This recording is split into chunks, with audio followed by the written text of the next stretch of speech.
want to try that? Do you think that we should try that? What's that? We can't really make a comment on that until we have a task force. Internally, that's yeah, what internally, I think that would be good. You know, that's going to fly with management. I think maybe I could try that with you. You know, what do I think is going to happen? I don't know. I've got a task force on it. I'm running in, you know. Not going to be much of a program if we do that. Right? That's true. Thank you. Good to see you, buddy. Jordan Jackson there of JP Morgan Asset Management. With belief that this market is overpriced in hikes. We're just a few moments away from hearing from the Fed Chair Kevin Walsh in Sintra, Portugal, alongside the ECB chief and peers from the Bank of England and the Bank of Canada. Yeah, and he has to say something. And it's a good point, the idea that in a committee setting, it's harder to really just say, you know, I'm not going to comment on that. And he's also representing his personal views. You hear start pontificating about the rest of the world and everything's going on, you're going to sit there and say nothing. He has a task force. Right? That's true. There's a bit of peer pressure involved here too. Totally. And also, you made a great point earlier in the week talking about how he said he wasn't going to speak unless he had something to say. Right. He's speaking. So let's hear what you got to say, especially given the fact that the market has done a lot of heavy lifting. It seems to have already embraced the idea of a rate hike. Even if he just says, look, I'm watching the markets, I'm watching the data, I'm trying to understand what's necessary. Is that enough? Finding out what he's watching would be news, right? Yeah. So let's try and find out what he's watching. Watched Mexico last night. I was watching that too. Watched the goals this morning. Very late for you. I was in stand-up. Oh. Watched the replay. Can you imagine me stand up that live? I wish.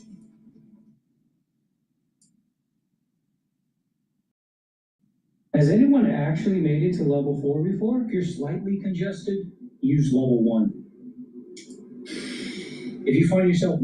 I said to Boeing, what's the best one? They said, this is the best plane ever built. And you can have the privilege of flying it, and I have a privilege also of flying it. But this is the first flight. We're going to the Teddy Roosevelt Presidential Library opening, and that'll be very good. That'll be a lot of fun. But I think, you know, to be honest with you, I'm excited about the first flight. It's something nobody's ever seen anything like it. Even you people with all your experience and all of your talent, you will never see anything like this. So they just completed it. They made it appropriate for a president that means the security and all of the different bells and whistles they put on. Very complex stuff, but it's really quite something. And this is a plane that the United States of America should have. Our Air Force One was 35, 36 years old, and it would be parked next to the new ones like this, and it really didn't look appropriate for our country. So we're very proud of this. The country is very proud of it. And you can do two things. You can low-key it, or you can show it. And I think the country should be very proud of it. And it's beautiful, and you'll see that in a little while when you board. As far as things are going, the denuclearization of Iran is moving along well. They've had very good meetings, and we'll see. We hit them very hard for 3 nights, as you know, but we're getting along very well. So I call it the denuclearization. And it's all taking place. It's all going well. The stock market is setting records virtually every day. The oil price is way down. We're down at 68. I see it hit 68 today. That's lower than when I started the, I guess you could call it an attack on Iran so that they never have a nuclear weapon. So the oil price is now lower. The retail prices, the gasoline is coming down rapidly. And if you have any questions, let's go. Mr. President, what's your favorite upgrade to the new plane, and how much did it cost American taxpayers to upgrade the plane? Well, it costs very little relative to what it would cost if we did it a different way. So this was a gift from a country that's treated us very well, and they're an ally of us over in the Middle East, GETTR. And I went to Boeing and I said, who has the best one? They said, GETTR. There's never been a plane like it. Frankly, we couldn't build a plane like this because we wouldn't be willing to spend the kind of money necessary. They spent top dollar. So the head of Boeing said, this is considered the best 747 they've ever built. And I went to GETTR and said, I'd like to use it for a period of time because the other ones, as you know, are under construction. They'll be here in 2 years. And because, you know, the plane is 35 years old. So I said, I'd like to use it. And the Emir, Tamim, who's a great gentleman, he said, no, I'd like to make a contribution to the country. So it was very nice. And we're able to do it in about 5 months. You know, bring it up to the presidential standard, meaning security-wise, and you're gonna get a kick out of it. There's just nothing on it. And Mr. President, your financial disclosures, you had a very lucrative year last year. What message does this send to average Americans, especially those who may be struggling right now financially? I don't get involved in my personal. We have funds that run my money. But you are benefiting. Well, I paid a lot of money before I became president, and they invest my money, and I don't talk to them. I don't even speak to them. So I have many people. I don't know what they call closed accounts or something. You put your money in, and that's it. I don't talk to them. They're big institutions, and they run it. But yeah, I've had a great career in business. I've had a great career. Concerns about conflict of interest? I don't know if I've had a better career in politics or business, but I had a great career in business, and you know, you saw the cash. For someone that is such a billionaire, he doesn't seem too bright, especially when it comes to certain terms. He's not an intellectual. He has street smarts, but he's not an intellectual. Please go to my, oh, by the way, we are live streaming on YouTube and Rumble and on my website, the-studio-reykjavik.com. Thank you for joining. My name is Dr. Paul Cottrell. We're going to go over the news. I'm going to tell you how the markets are performing, how to benefit from them, how I'm benefiting from them, so you can become a billionaire like Donald Trump. And also how to improve your health and wellness, so you don't look like Donald Trump. Please go to my store, the-studio-reykjavik.com. We're in the allergy season, so please make sure you stock up for your household structural nail silver lozenges. These are better than other lozenges that you may be purchasing from somewhere else because this has structural nail silver. It will neutralize the allergens, and during the cold season, it will neutralize. It'll help to protect your oral pharynx and mitigate any sore throat or any allergy that you may happen to get. Now, if you're cleaning in the home, make sure that you prophylactically use these lozenges, because dust from the basement or in the garage or in the yard or just cleaning, by protecting your oral pharynx through the secretions of these structural nail silver lozenges, you are boosting up your innate immune system. So please go to my store and get the structural nail silver lozenges. You can get it in Manuka honey and also in orange splash. And also, good night formula. Good night formula will help you to get into 3 to 5 cycles of REM sleep and deep sleep. This is really important to help to slow down the aging process and to improve your brain function. This is tryptophan, melatonin, GABA, and passion flower. When you get into these 3 to 5 cycles of REM sleep regularly, you're detoxifying your central nervous system, consolidating memory, and you'll be well rested. You will start improving positively your neuroplasticity. You'll have more dendritic connections. You'll be able to concentrate better. Your memory will improve. So please go to my store and get the Good Night Formula. Take it every night and get a better sleep. Good sleep will help to slow down the aging process.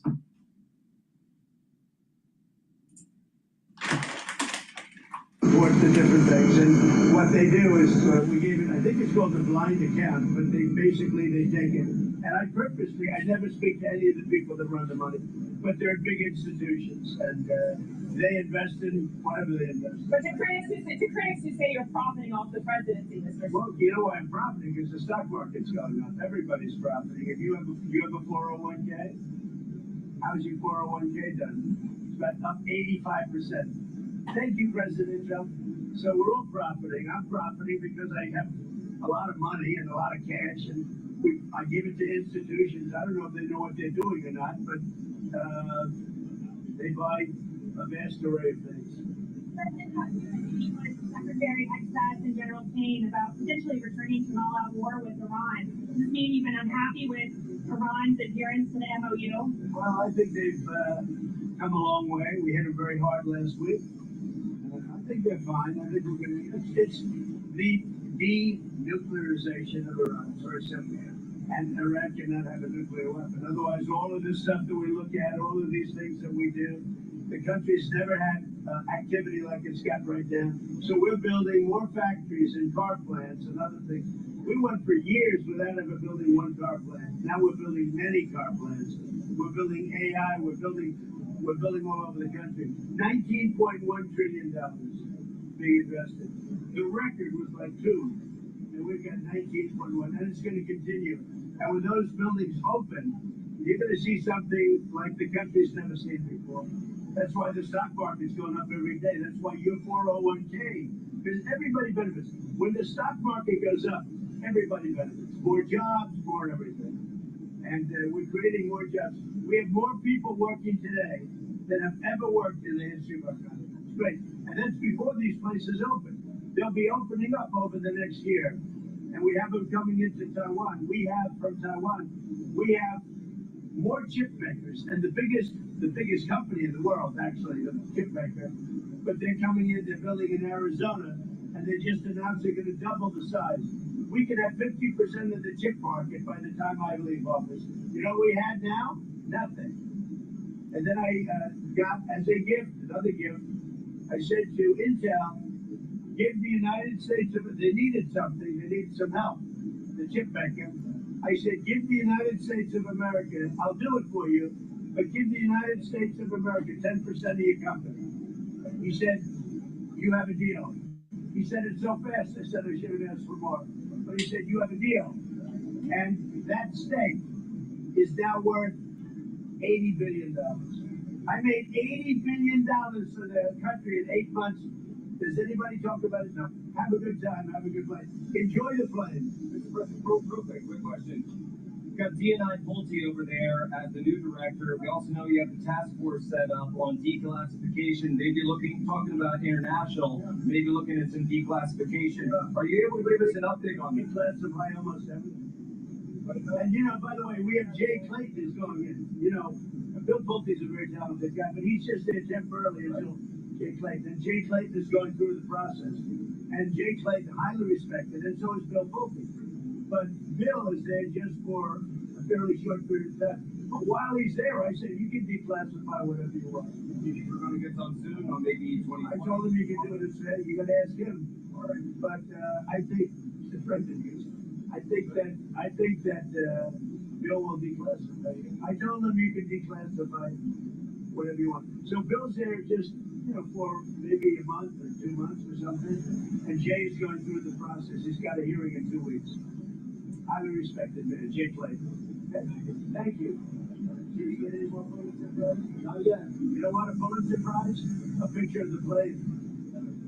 Margo, are you taking care of everybody? That's Margo, okay? Thank you.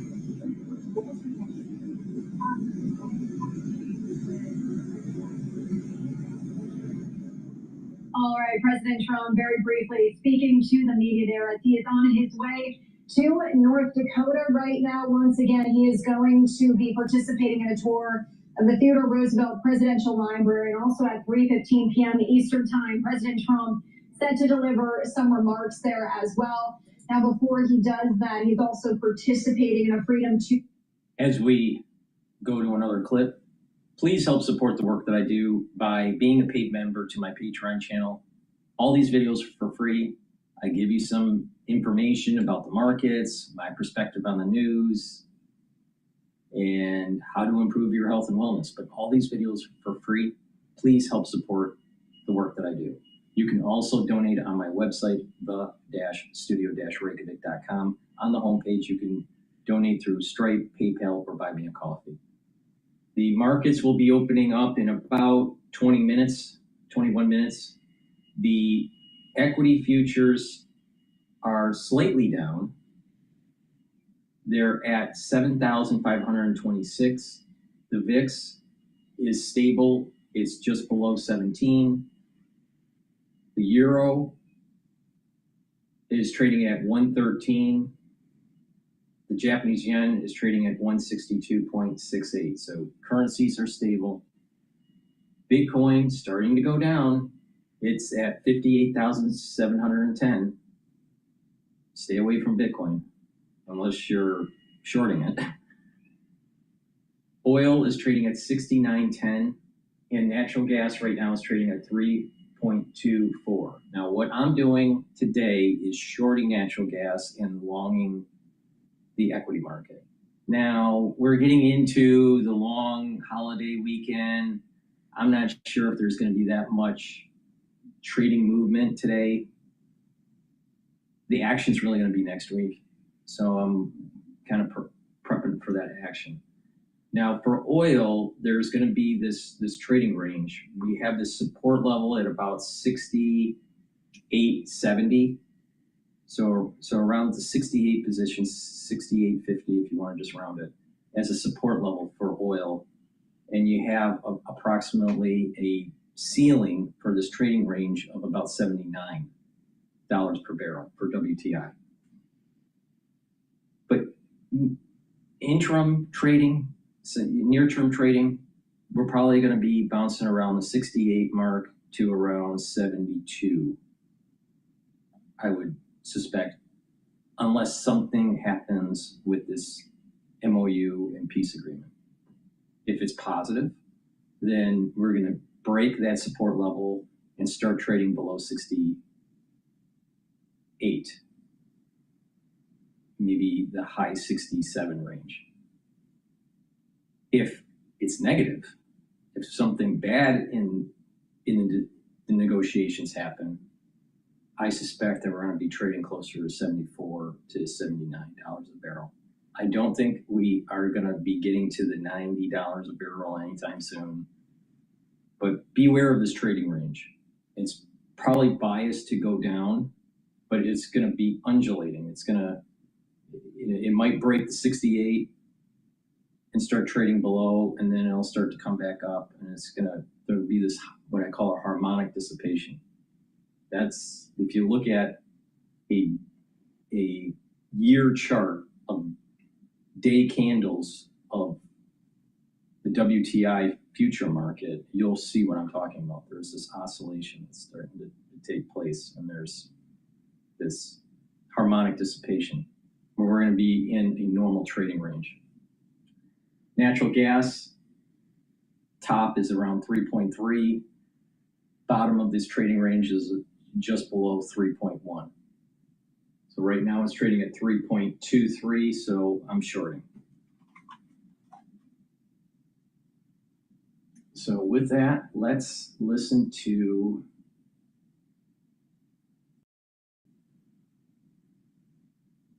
Fox News.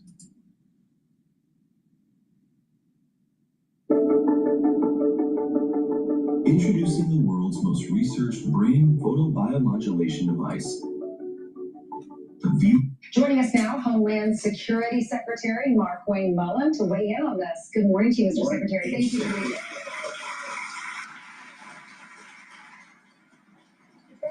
He won some of the victories with Supreme Court, others not so much. This was one of the, he had the executive order he didn't want. If you're born here and your parents are illegal, he didn't want you to be a citizen, but the Supreme Court upheld that. Well, I think the president was spot on this, and the court is absolutely dead wrong on this situation. If you look at the reason for the 14th Amendment, again, this is way outside what has happened, especially with China and their tourist visas that they get to come into the United States or into our territories. Exactly. Just Birthright citizenship has different categories, but the ones that are here illegally, their child should not get, I personally think that their child should not get citizenship. And there are an increasing number of individuals that are traveling while they're pregnant, and they give birth in the United States. They want to give birth in the United States, and their child ends up getting citizenship. And eventually what happens is that this anchors them, even if they go back to their home country, this will eventually get them into the door for processing to become citizens. The parents, let's say the child is 16, they decide, or let's say 18, and he or she decides to live in the United States. There will be a process to bring the parents with them to be fast-tracked Just imagine when the Democratic Party starts to take control of the executive branch and the legislative branch. Eventually it will happen. And it will be sped up. It will be on steroids. This fast tracking, this immigration legal industry will have a bonanza.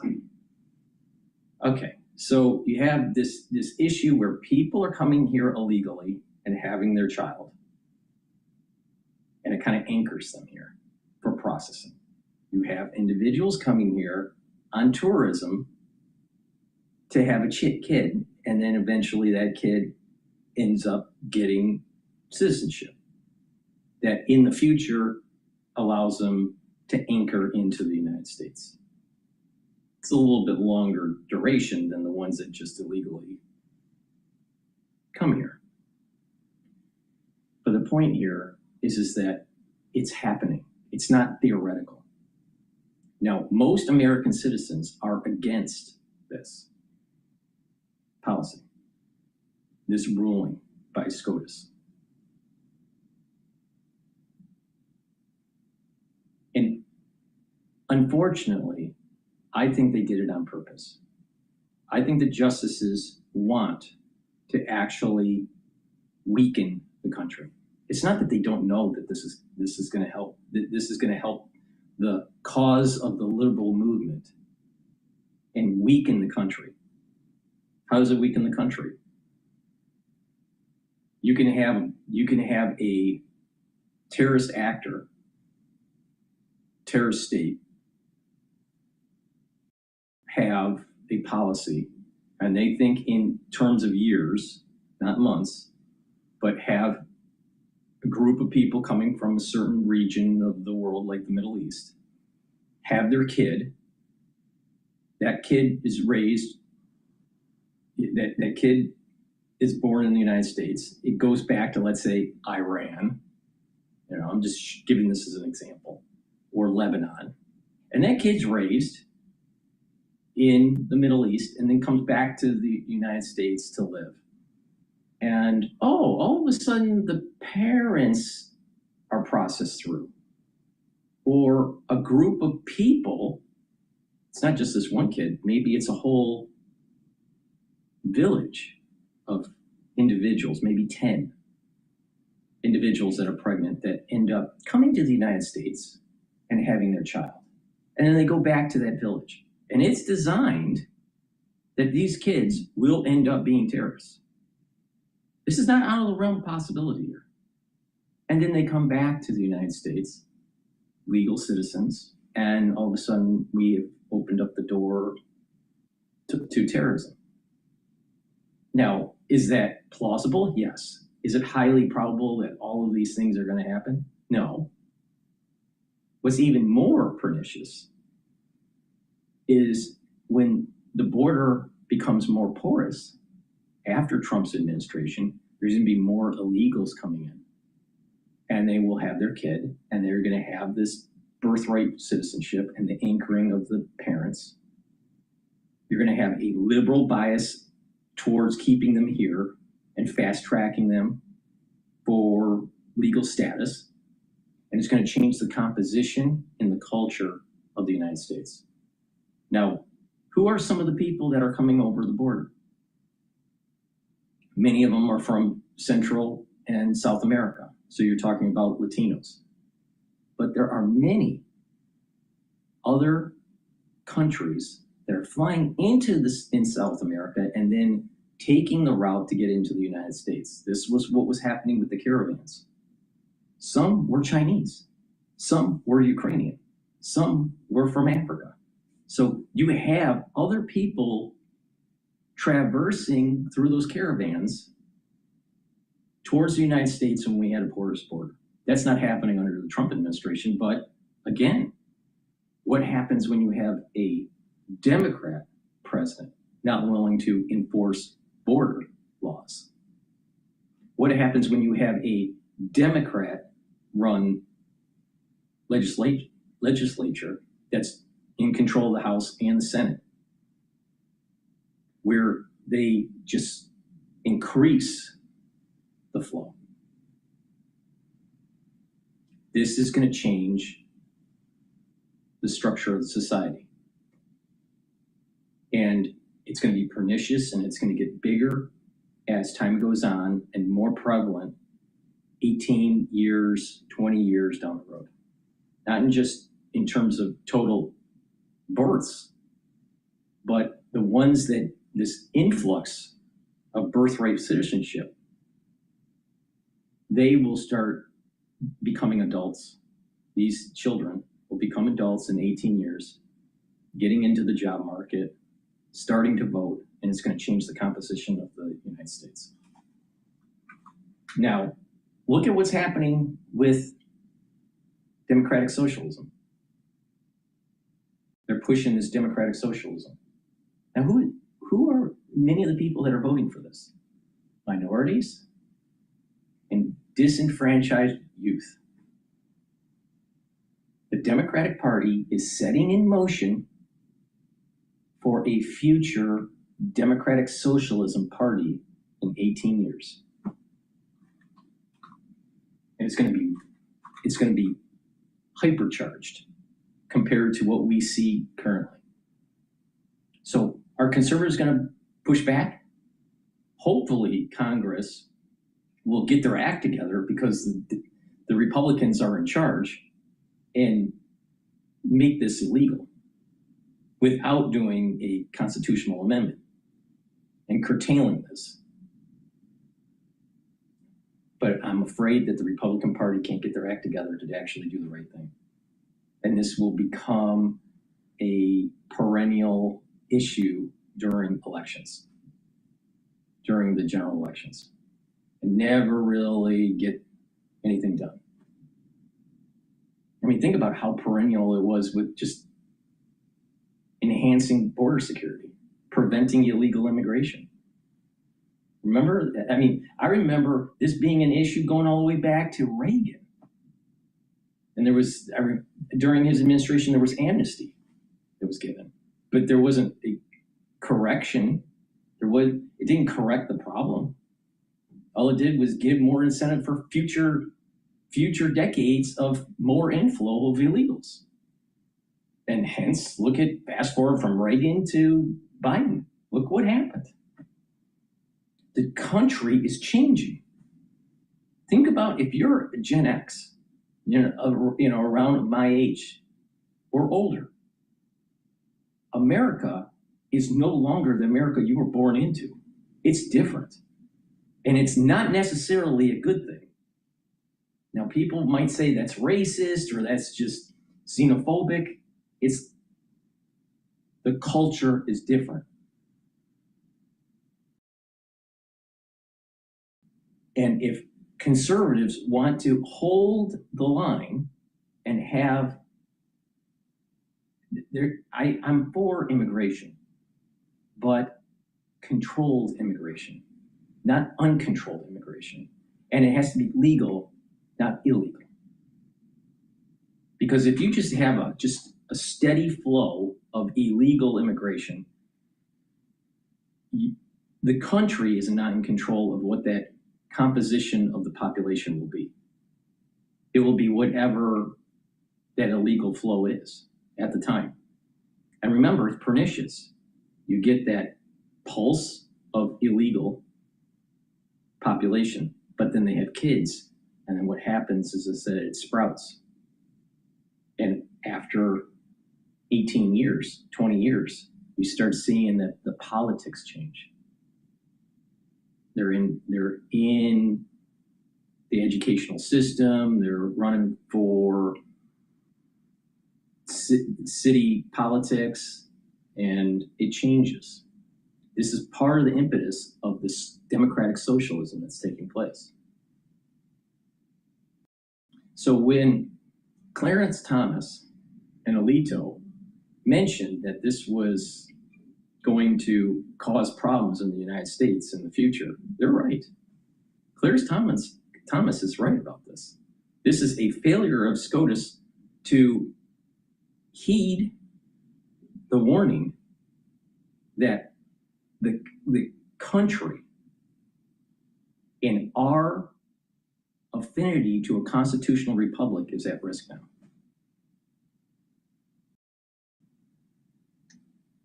I can only conclude that the ones that actually pushed the ruling for birthright citizenship, including Barrett and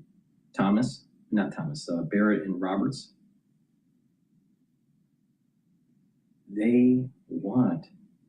they know what they're doing.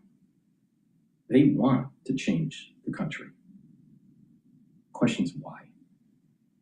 Who got to them? Who's in charge of this?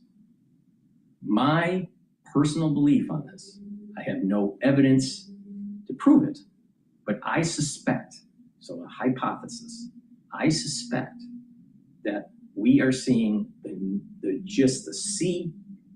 seeds being sown for the new wave of globalization, where it's an erosion of borders.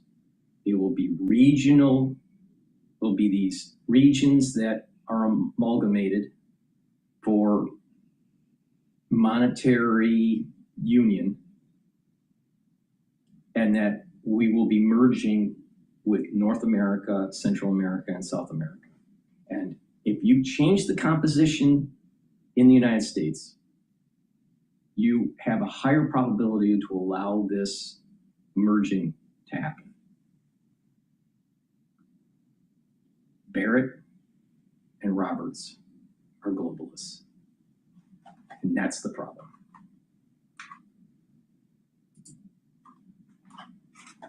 Give birth. They'll come in the 8th month, maybe 1, 2, 3 weeks left, give birth here, have a child, then they move back to China, raise a person underneath a communist regime, even though they're a citizen of the United States, and they come back over here. And in some cases, we see they go to their universities, they're stealing intellectual property, and it's absolutely been a national security issue. This is truly a national security risk that we're having. But were we looking at it? We had a long conversation with the. It's a national security risk at the very beginning, because you may be anchoring some of nefarious actors that are the parents. It's a national security risk perniciously down the road in 20 years. If you have some sort of terrorist plan from a nation state like Iran, and they think in terms of decades, they don't think in terms of days. They think in terms of decades. But then you have the globalists that want to basically, if you want to push globalization, you actually have to erode the Constitution. You have to erode the provisions, some of the provisions of our constitutional republic, so you can fast track globalization. Not being able to control your currency is another way to prevent a country to run itself. If you can't control your currency, you can't control your borders, you don't have a country. Oh, you got a big military. That doesn't matter. That doesn't matter. You can't control your borders, and you can't control your currency. You don't have a country. Now, what does this mean at the second derivative? If you can't control your currency, you're not controlling your economy. What does that mean as a second derivative for the borders? If you can't control the border, you're not controlling the composition of the population. And if you're not controlling the composition of the population for the third derivative, what does that mean? It means your politics are going to change.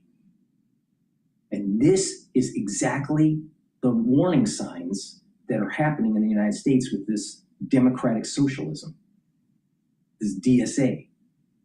Communism is coming around the corner for the United States. The conservatives need to push back. Barrett and Roberts should have known better, and I can only conclude that they want this to happen.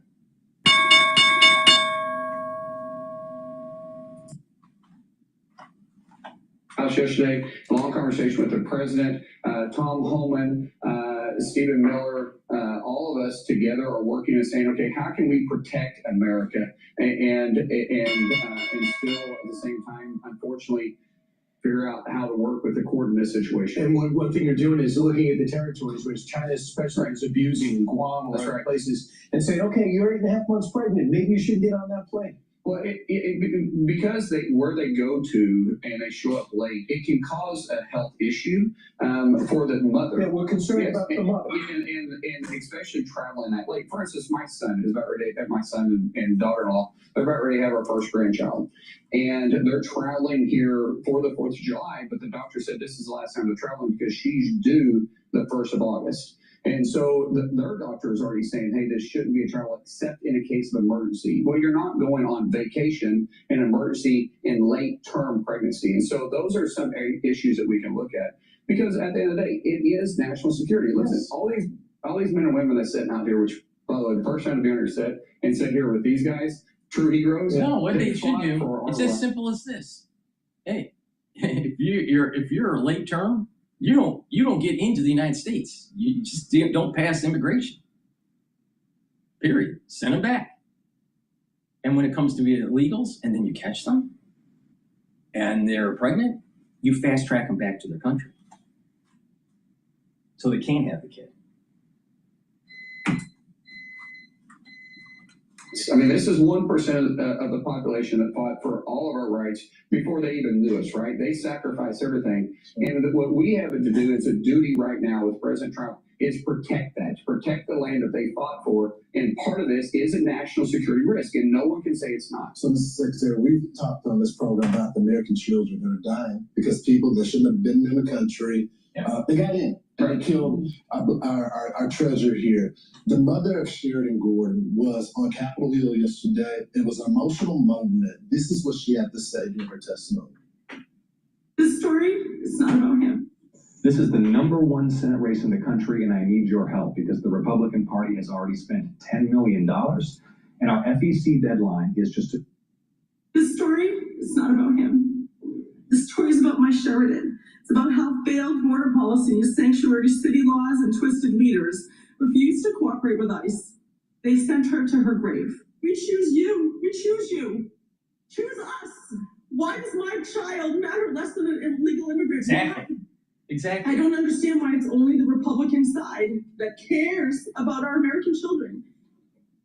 But they behaved like clowns yesterday. Right. But the problem is, because the problem with the Republican Party, I agree with this woman, but the problem with the Republican Party is that when individuals like myself actually give them power through our vote, and they are running the legislature and they're running the executive branch, they can't get the damn job done to get whatever needs to be fixed.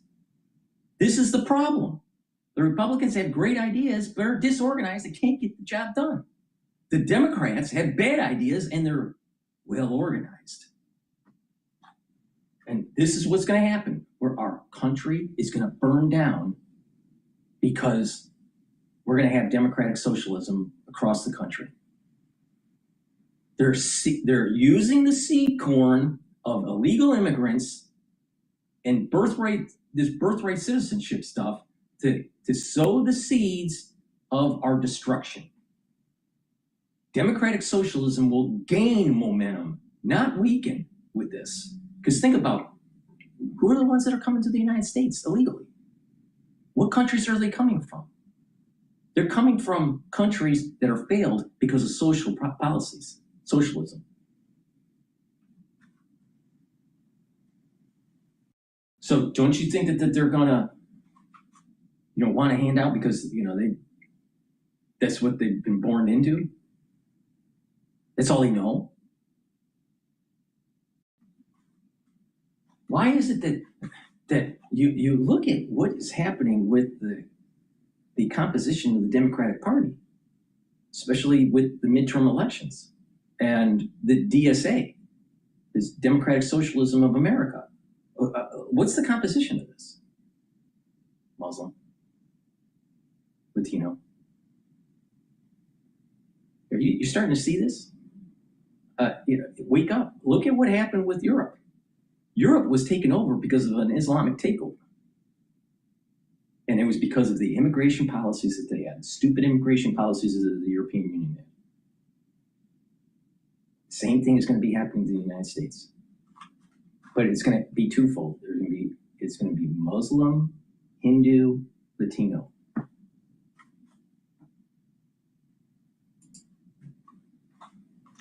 Single death that is at the hand of an illegal is 100% preventable, because a person should never been in this country to begin with, because of the failed policy of the Biden administration that let millions of individuals come in unvetted, unchecked. We're chasing down trafficked little girls, the tune of 450,000 children that were lost during the Biden administration. We have deaths that are happening at an unprecedented pace by the hands of illegals.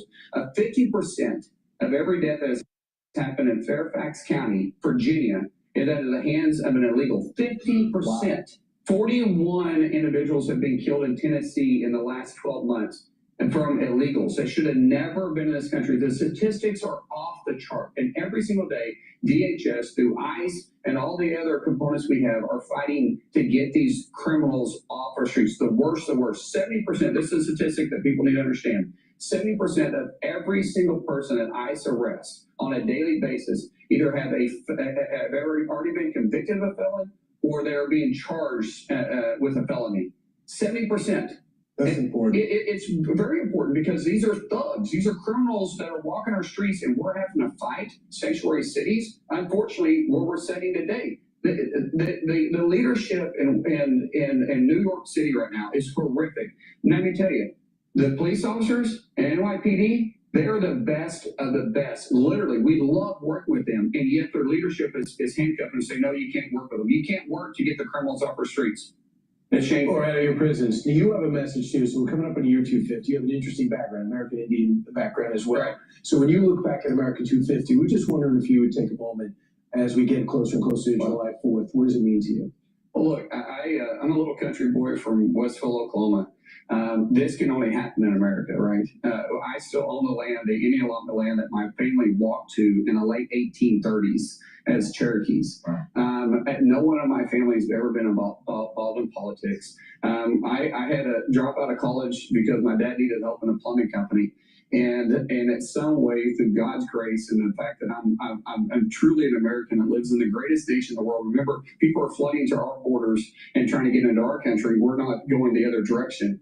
And yet I'm sitting here as Secretary of the Homeland, getting to protect our homeland. Right. I think it's the greatest mission in the world. I haven't quit smiling. It's 100 days since I've been appointed. Right. And I have the greatest mission, and I do truly believe in a president's cabinet to be able to protect my yard, your yard. I even try to protect New York. I know they don't like me, but it's part of our homeland. Please don't stop. Please don't stop. We need you. I remember when the president asked if you would be on his cabinet, and you said, I can't wait to call my dad, or something like that. I was like, that's so cute. Well, my wife. Yeah. I want to make sure I said that's right. 29 years of marriage and my dad, and my dad just said, wow. That's all I said. That's cool. Yeah. The American dream. Billy has a question for you, Mr. Secretary.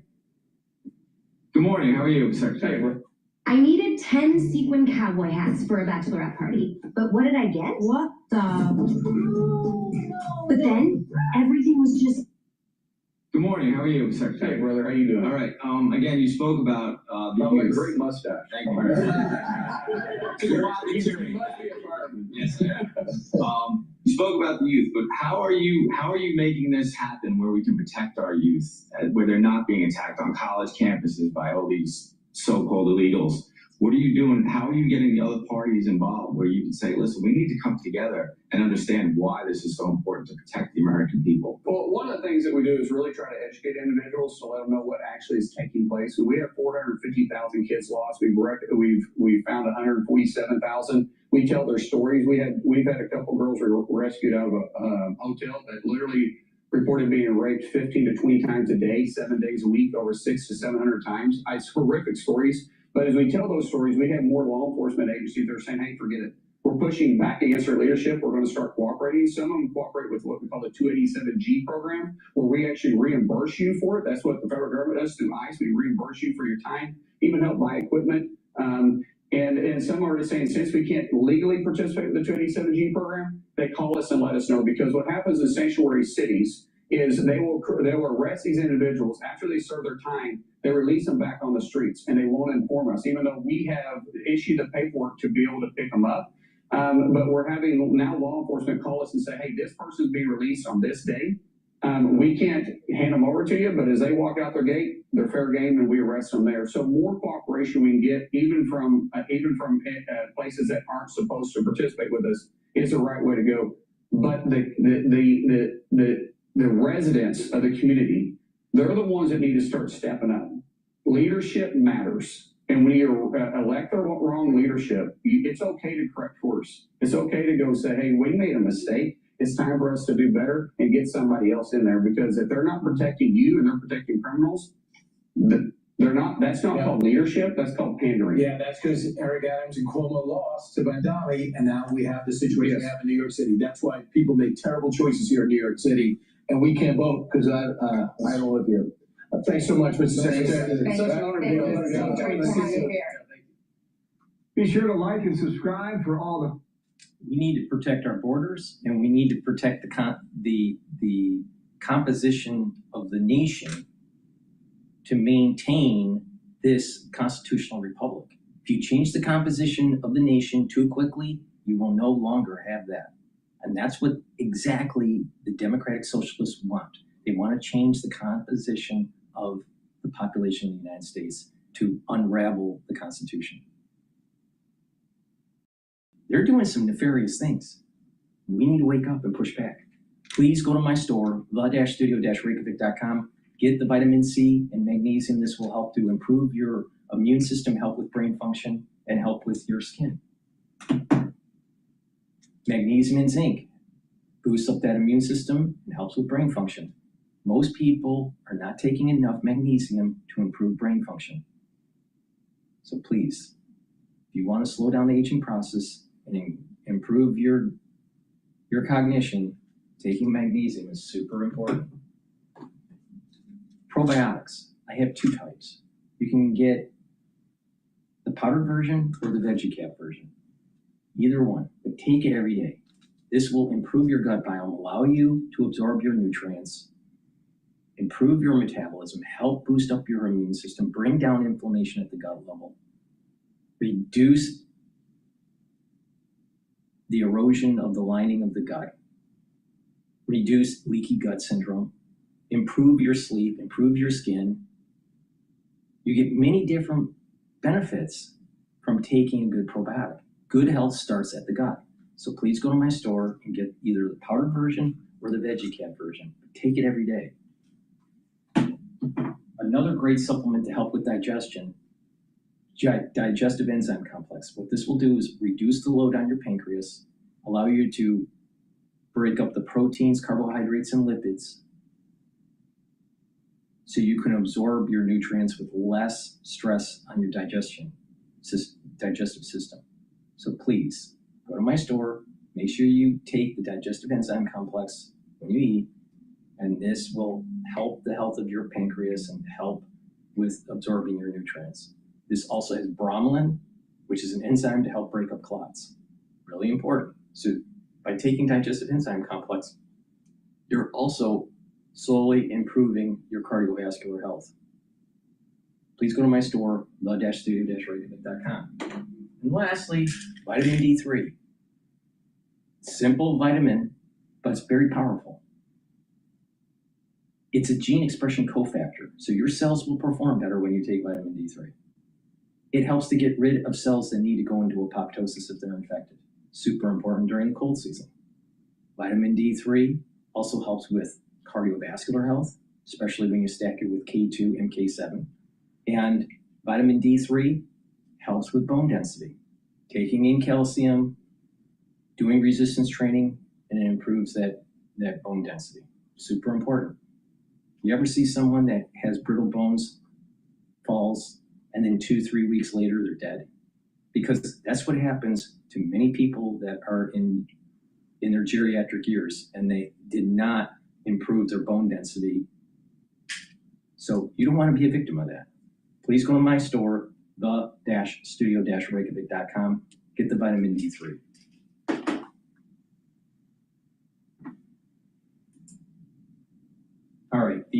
let's do a recap of the market. The market is open up. The S&P 500 is trading at 7,459 right now. VIX is trading at 17. Euro is gaining some momentum relative to the dollar, so the dollar is weakening a little bit with the euro. The euro is trading at 114. Japanese yen is trading at 162.38. It's gaining a little bit, so the dollar is weakening across the board here. Bitcoin is now trading at 59,000. Oil, stable, trading just below $79 a barrel. And natural gas is trading at 3.221. Now, early in the session, I said that I'm shorting natural gas and longing the S&P 500. I just made money on the natural gas. I closed out the position. I'm waiting to go back in. So, and we started this conversation on Rumble an hour, about an hour ago, a little bit more than an hour ago. Hour and 15 minutes or whatever it is. So if you just pay attention, in a very short amount of time, you can make some money.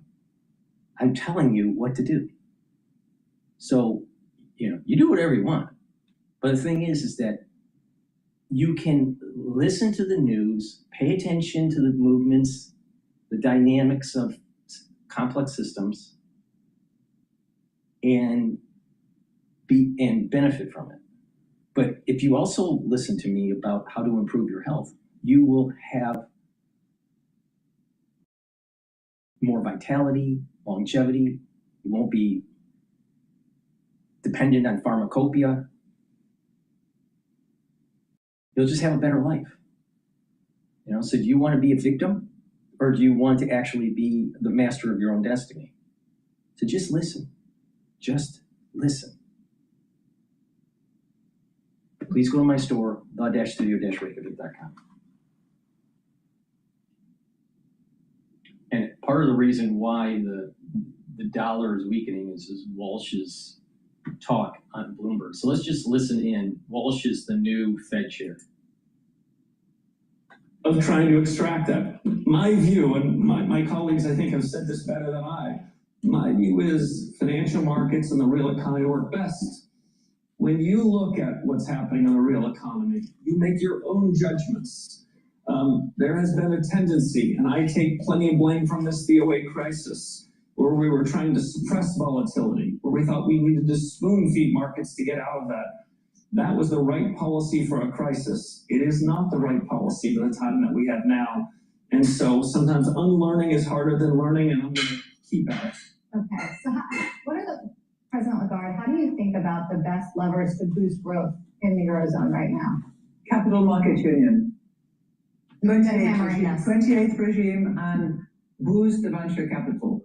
Okay, so that would be on the growth front.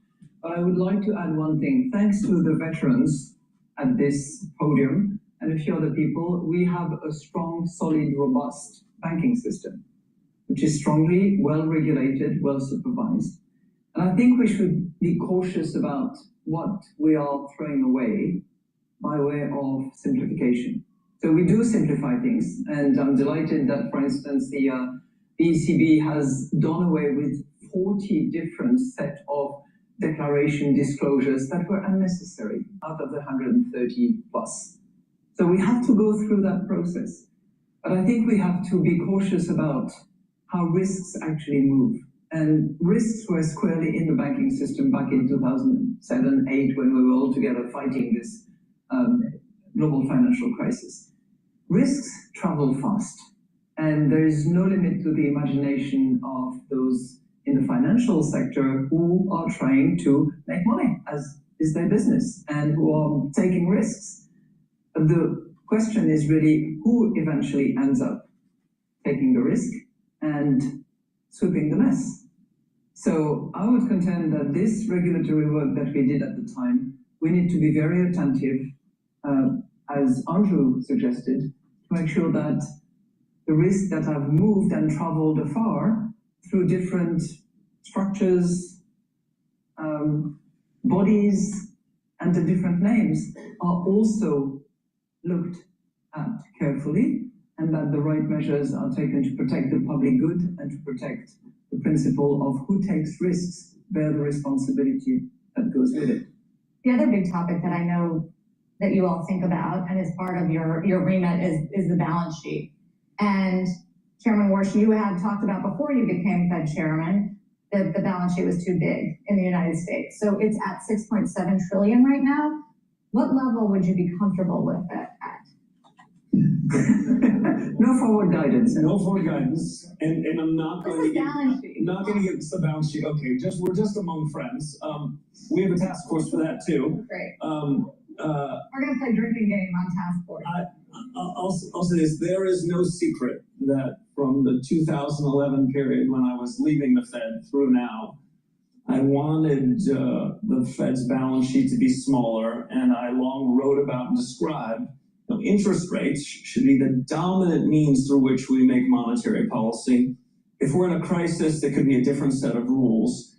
It's always struck me that interest rate policy is the fairest to the broad constellation of our citizens. Interest rate policy, whether we move it up or down, transmits its way into a new mortgage, credit card debt, transmits its way through a lending channel and credit channel. I've always had a view that the balance sheet works mostly through asset prices, works mostly through signaling effects. My 4 weeks at the Fed haven't disabused me of that idea. As we're hearing an alarm, that must be my way of saying that I've gone too far on the balance sheet. But we have a task force that you'll find out of outside people that are going to debate this topic, bring it back to my colleagues and me, to see whether we can have a judgment about whether the balance sheet should be made smaller.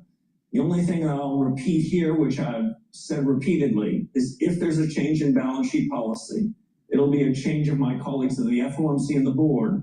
Those decisions will be well deliberated publicly, well understood, and will not be implemented until financial markets have come to understand what those are. It took us about 18 years to find our way into this big balance sheet, which again, in my biased view, borders on fiscal policy. It took us 18 years to get out of it. It'll take us more than 18 weeks to bring it down to size. I'm open-minded on the question. We're not going to prejudge it, but I want interest rate policy to be the working oar for monetary policy.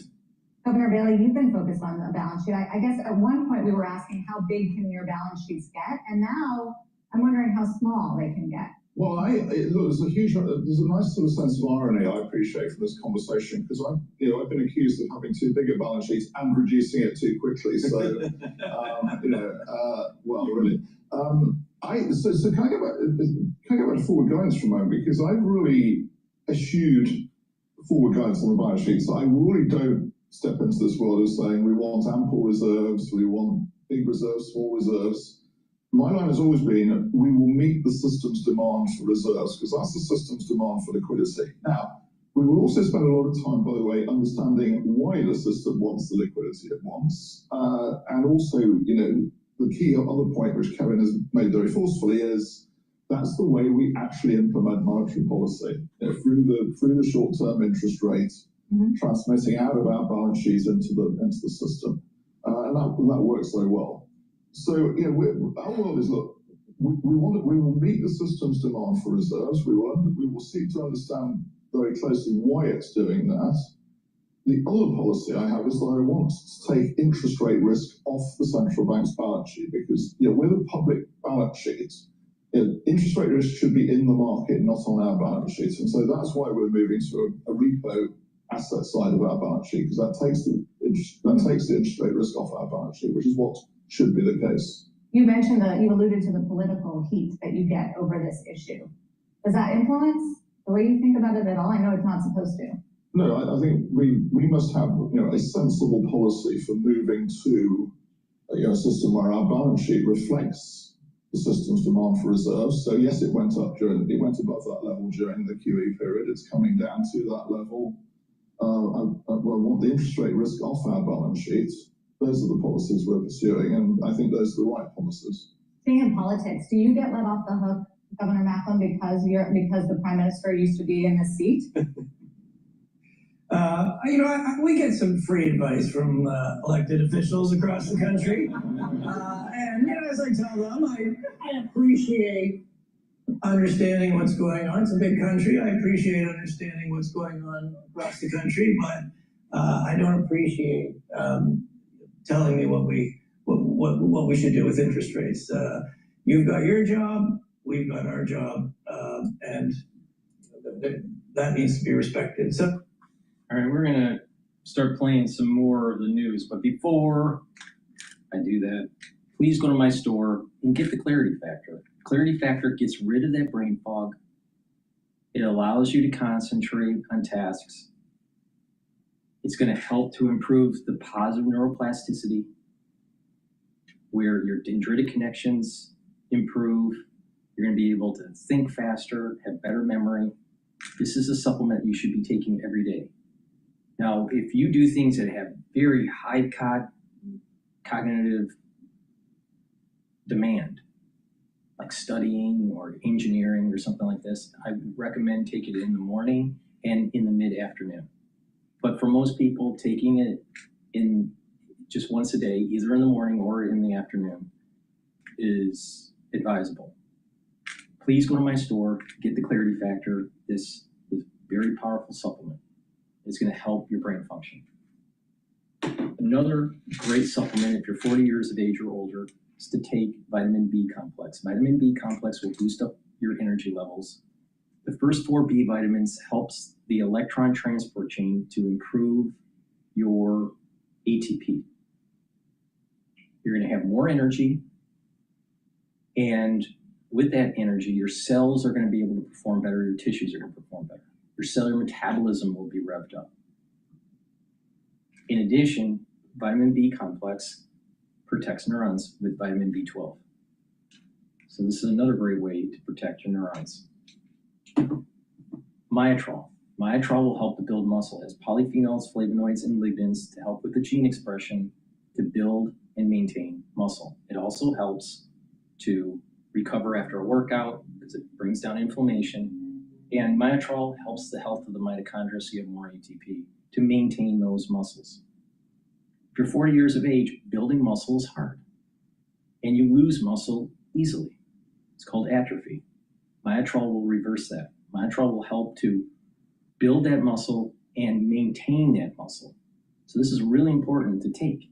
Now, building muscle through doing resistance training will also help to build denser bone. That's really important. Make sure you do back exercises where you're building back muscles. When you're building back muscles, you're improving your posture, you're improving your venous return flow to your heart, and you are improving lymphatic flow. So you're helping your immune system and cardiovascular system. By doing exercises that improve your calf muscles and your leg muscles, you're also helping to get that venous return flow. Your second heart is your calf. A lot of people don't realize that. So strong calf muscles is indicative of better cardiovascular health. But building muscle also helps with brain function because your concentrations of myokines and BDNF are neuroprotective. They will help your brain. So you're getting better blood flow because your cardiovascular system is better. Your immune system is better because there's better venous, there's better lymphatic flow. And you have the higher concentrations of BDNF and myokines to protect the neurons. So please take my advice and get the Myotrol. This stacks really well with Gladiator Barley if you want to build muscle. So a powerful stack to improve brain function is to take the Myotrol, you'll gain muscle, but also protect your brain.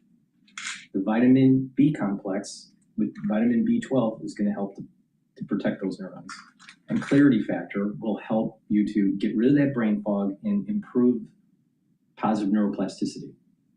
It's a very powerful stack, and you get a lot of benefits.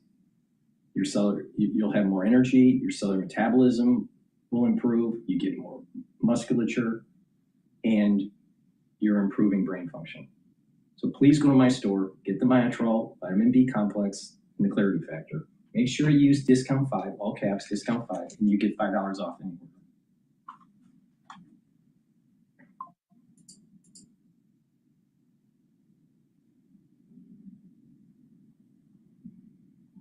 Let's listen into CNN going over Trump's so-called corruption because he made some money in the currency, in the crypto market. If you are using plastic phone mounts, you are damaging your car every day. Premium car owners refuse to use regular phone mounts. Here is why. Trump just disclosing that he's earned over $1 billion from his crypto ventures. Now, this is according to an annual financial disclosure form that just came out, about 900 pages. So there's a lot in there. But it does include this: more than $526 million in income from World Liberty Financial, which is a crypto venture Trump co-founded with his son. So take a look at this chart by top economic analyst Steve Ratner. He actually created this. Steve did before tonight's disclosure. I was looking at it. Then this happened. It was like, wait, we got to look at this. So let me tell you what it says. So what Steve did is put in blue how much money Trump's family has gained from crypto. That's the upper line there. In red, that's the line of how much investors have lost. About the same amount, more than $2 billion. Up front now, Ty Cobb, he is the former Trump White House lawyer. Ty, pretty interesting there when you look at that chart and how much Trump has made and how much everyone else has lost. What is your reaction to the scale of what we're seeing in this disclosure, of how much Trump is earning from these crypto ventures? Over $1 billion last year alone, right? This isn't a cumulative number. It's in 1 year. An industry he's actively promoted and supported and done policy executive orders related to. Is it legal? It's legal. I don't believe so. Certainly, I don't think it was contemplated by the founders when they created the emoluments clause. I do think that one of the line items, of course, is the commemorative coins. Several $100 million of income related to those coins. How can that be anything other than trading on his image and likeness in violation of the emoluments clause? With regard to the crypto, obviously that's, it's a slimy industry. Certainly the way he's going around it, where he creates policies that can only enrich himself and his family, is something that I think the average American should be staggered by. But you mentioned the scale, and I think the scale here is just, it's intentional. There's no question. I mean, we are seeing the greatest onslaught of corruption in the history of mankind in the last 18 months. We have the $1.8 billion that he and Todd Blanche tried to take from the American taxpayers through the phony settlement of a contrived controversy with which he was going to pay off his friend. This is somebody who every day is devoted to the accumulation of wealth and power. This is, you said it's 900, I think it's 937 pages. I could be off by a few, but it's got to be the longest disclosure in the history of the American presidency. And when you talk about the scale, you've got Hunter Biden, who if they traced every dollar that he was accused of ever having, he couldn't ante in the game that Trump is playing. Trump is playing with billions. They were playing with millions. And this disclosure, on top of the disclosure that he issued last month, where he listed recent trades, up to $750 million in trades, many of which involve government contractors. So the grift is on. It's stunning. It's stunning, and you use the word, staggering. And it truly is just the scale of it, as you point out, Ty. I also want to point out the New York Post, obviously conservative editorial board there. And in a rare review, they just published a column. First of all, I think the crypto market is a scam. So you just got to stay away from the crypto market. The NTF stuff, crypto, Bitcoin, all of that is just a scam. That's my opinion. All right. Now, right now, Bitcoin's trading at 59. A lot of people are getting hammered when they bought into this at like 120,000, and Bitcoin's trading at 59,000 right now. A lot of people are exiting the market for Bitcoin, so stay away. Now, if you want to be a sophisticated trader, you short it. But just the average person stay away from Bitcoin. But let's talk about when Trump had this war in Iran, and we started learning that it took forever to make a Tomahawk missile. It takes 1 year to make 100 Tomahawk missiles. And he says that he's going to talk to the automakers to actually help the production of the missiles that we need to help to resupply. As an investor, it behooves you to listen to what he's saying. This is the reason why I do my show. If you want to go into individual stocks, start paying attention to who's making the military equipment, especially the automakers like GM. And if you just listen, you could make money too. Now, I prefer not to go into individual stocks. I'm more of a macro trader, not a micro trader. But the thing is that you can make some money if you just listen to the news. So instead of two people here, and Aaron Burnett cut her teeth on CNBC before she went over to CNN. She's a business journalist. She knows the game. She understands, but she's a never Trumper. She's on CNN to push never Trump. Everything Trump does is bad. Now, I've stated that I think that Trump has been failing in his presidency and needs to act like a president instead of like a hoodlum. I think that cage match that was on the White House lawn was unacceptable for the proper etiquette of a president. I think he's failed with the MOU with Iran. I think we should have destroyed Iran and used gravity bombs and not smart bombs and leveled Tehran. I'm an America First expansionist, not America First pacifist. Now, you got this lawyer that doesn't know how to shave his mustache. And you got Aaron Burnett that is an ever-Trumper, trying to find something. He must have done something wrong. But it's in a blind trust. So Trump doesn't do the trades.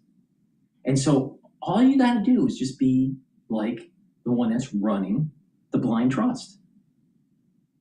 Listen to the news, what's Trump doing, and he's telling you where to move your money. He literally told you that once peace starts to happen in this Iran war, that the oil market will drop. I made a ton of money in shorting oil. Why? Because I listened to the news. And for people that listened to what I was telling, you would have done the same. If you actually did what I was doing, if you actually listened to what I was saying, I tell you support levels and resistance levels and this whole wild ride. And believe me, it wasn't easy, but I made a ton of money. These clowns don't get it. Listen to the news and you'll make money. And by doing that, you will no longer have to be a fucking slave to the system.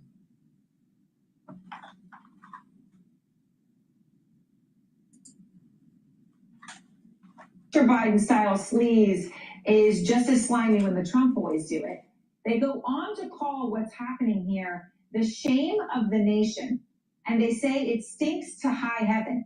Now, specifically what they're talking about, Ty, here, because it's hard to keep track of all of these deals. This one that they're writing this editorial about is the billion-dollar mining deal we just found out between Trump and Kazakhstan that Trump's sons stand to profit from, according to the New York Times. And the New York Times goes on to report that there are at least 14 companies, 14, tied to Trump and Howard Lutnick, his Commerce Secretary's son, actively working with the federal government right now on critical mining deals, making incredible amounts of money. I mean, do you think that I would imagine you agree that with the New York Post that it stinks to high heaven and it's the shame of the nation? It is the shame of the nation. People should be paying attention. I mean, look back at managers, the money managers in the blind trust are listening to the news. And Trump is telling everybody. It's not like he's got insider information. He's going to say, hey, blind trust manager, put 10,000 shares in SpaceX or whatever. It's not like that. His money managers are listening. And the president is telling the American public, Joe Blow and Blow Jane, right, that, hey, you might want to look in this way. You might, he kind of winks in the news if you pay attention. Now, it doesn't mean that it's going to be immediate. It has to kind of ferment or germinate, whichever metaphor you want to use, before you can cash in. But it happens. It happens. The same thing when the taxes took place, when this whole tariff issue was taking place last year in April. And and the market sold off, and everyone was saying, "Oh, you got to take the money out and move it to Europe, and and the bond market's going to crash." And I said, "Don't bet against America and buy. If you listen to me, which is what I did, everything that I do, I tell you what to do. I'm doing it. Same thing with the supplements. I do what I say. You would have made a ton of money. But yet all these podcasts are saying doom and gloom. Don't bet against America. I'm telling you, don't bet against America. And you're probably going to make quite a bit of coin by going into defense stocks because they got to rearm. They have to rearm. We use a lot of munitions in Iran. Wake up. So why is this lawyer whining about Trump? Why is Aaron whining about Trump? Why don't they do what I'm doing and say, America public, you should do the same. You should actually think about taking control of your own finances. Don't be a slave to the system. Working for someone is no different than being a slave. That's modern day slavery.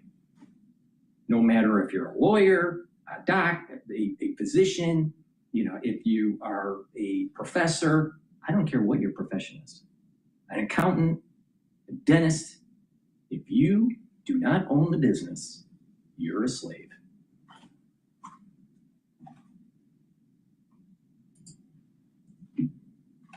The Iran war, shouldn't have been started, but once it was started, what did we learn? We learned that the Trump sons have a drone company and become a huge government contractor. You hear this Kazakhstan deal announced. It was announced in November of 2025 when the $1.6 billion in financing was disclosed.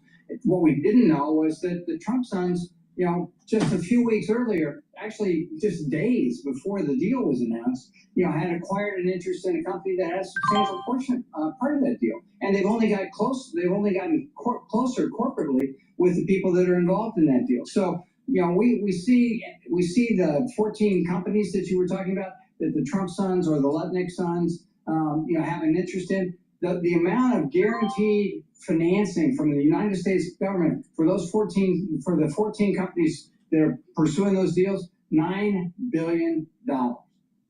So yes, people should pay attention. It is staggering. It does stink. And I think when the Democrats take Congress, which hopefully they will, we'll get some answers as to how this all came about. And hopefully people will start to pay attention.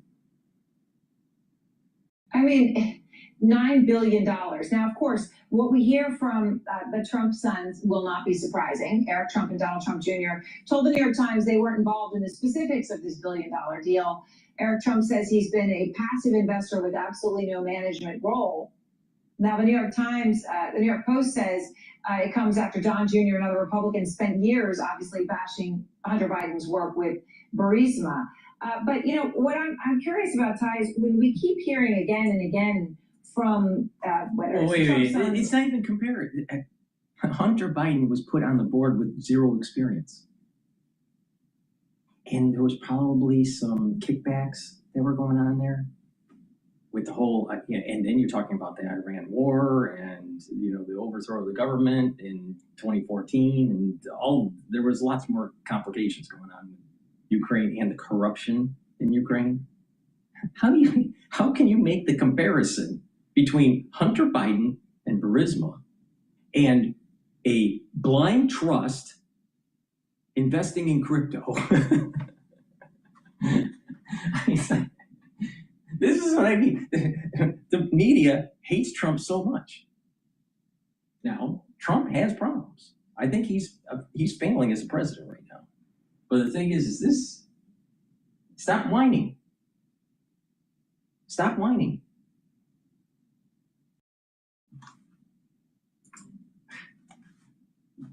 Lutnick Sons, they don't know the details. They're passive investors. It's not the first time we've heard this. No, and just because that they're not wearing a hard hat with a lantern or using a pick, that doesn't mean that this isn't their deal. They're in line to make millions and millions of dollars. The Lutnicks have already made millions of dollars in terms of the fees that they've charged for financing this deal. So they can try to deny their involvement all they want, but the reality is their companies are in these deals. And they're benefiting from what the companies earn in terms of revenue and profit. New York Times investigation found that the families of President Trump and the Commerce Secretary Howard Lutnick stand to profit from a $1.6 billion mining deal with Kazakhstan. Last year, the president and Secretary Lutnick signed a deal with Kazakhstan that gave a little-known American company. Now think about that. If this is the reason why you need to pay attention to foreign affairs. You need to pay attention to history. You need to pay attention to the news or the noise. There are signals in the noise that will tell you what to do. We keep on saying that rare earth metals are a big problem for our military. We need to secure. We're having issues with trade with China. They have rare earth metals. We need to find a different supplier. So why don't you use Grok and type in which countries have the rare earth metals that we need for our military industrial complex? And then start looking at the mosaic and saying, which companies are actually mining rare earth metals outside of China? And then take a look at if they're on the stock market. And if they are, maybe you should invest. But that was telegraphed 6 months ago, 8 months ago. It was telegraphed during the tariff crisis. Because what was happening? We kept on saying, we are having a problem with rare earth metals. And China was using that as leverage against us. Use the news to make money. Don't be stupid. Don't be the average stupid American. But the media is like going, well, there must be some sort of impropriety. You could have done what Trump did. You could have done what the blind trust manager did if you paid attention to the news. That's the whole point of my show. Now, I don't go into the micro detail of which company to go into. I'm more macro trader. But the thing is that the signal is there in the noise. It always has been. And the ones that make money, the ones that actually get escape velocity so they're not a slave, are the ones that can tease out the signal. And it's not like an equation where it's some sort of deterministic thing. There is an innate ability to do it. It's not Newtonian physics. It's not deterministic. It's more intuitive. But the ones that practice this, the ones that pay attention and become successful in teasing out the noise, you will no longer be a slave. Slavery has nothing to do with your color of your skin. It has everything to do with do you have to have a paycheck? That's slavery. And the media keeps you enslaved. They want to demonize what's going on.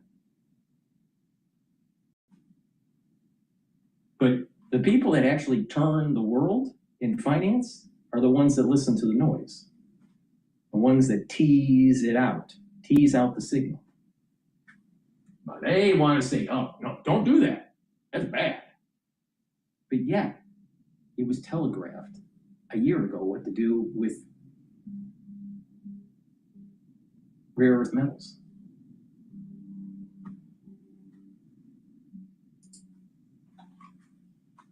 Access to one of the world's largest untapped reserves of tungsten, critical metal needed to make missile warheads, fighter jets, and computer chips. Within weeks, the sons of both Trump and Lednick also became financially connected to the deal. The Times is exclusively reporting one or both families now have financial ties to at least 14 companies involved in critical mining deals with the government. Joining me now is New York Times investigative reporter Eric Lipton, who's on the byline by that report. So, Eric, can you just walk us through the key points of your reporting here? Well, we've already reported about how the Trump family moved into cryptocurrency and has made, more than $1 billion, most likely. They separately are now working as a defense contractor through Don Jr. And here's a whole entire new landscape that the family is looking to make money, and that's in the critical metals. The United States is investing tens of billions of dollars to try to increase the supply of these metals because China is restricting access to them. They are very vital to the U.S. economy. So it makes sense that this is something that was started in the Biden administration. I don't know why they're whining. Because guess what? The clubs, like the Bilderbergs, the Bilderberg Group, or some very prestigious private clubs in Europe, Chatham House, think tanks like Davos. There is information that is happening in those think tanks. Deals are happening. Plans of where the economy is going in the next 5 years. Potentially war in certain regions. All that information from those think tanks, CSIS, CFR, Trilateral, if you pay attention and tease out the signal, you will make money. And it's been doing that. It's been like that since before Rothschilds. You're talking hundreds of years it's been like this. It's been like this since 1500s. The 1500s. Information leads to wealth. Information leads to wealth. Not hard work. Information leads to wealth. Hard work leads to a paycheck. Information leads to wealth. Now, for the last several hundred years, it was only a select few people, ones that went to prestigious schools, ones that ended up getting into finishing clubs or private clubs, such as, let's say secret societies, stuff like this. If you were a part of that for the last few hundred years, you would have had the information to be able to make money. Now, that doesn't mean that all deals make money. Some deals go sour, but you have asymmetric information. Trump broke that, and he is leaking out the signal. But there's a lot of people that aren't paying attention. Now, once he's gone, that signal from the presidency is going to go away. And you're going to have to pay attention more to the closed society information.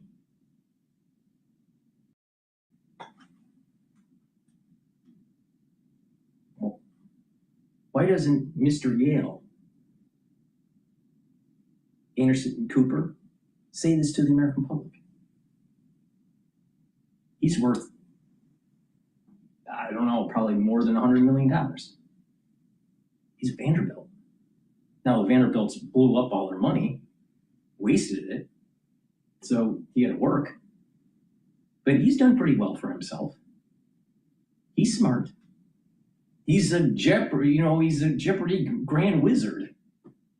He's not dumb. Why doesn't Anderson Cooper say this? Why doesn't Anderson Cooper say, you know what? Listen to the signal. Do what Trump's doing.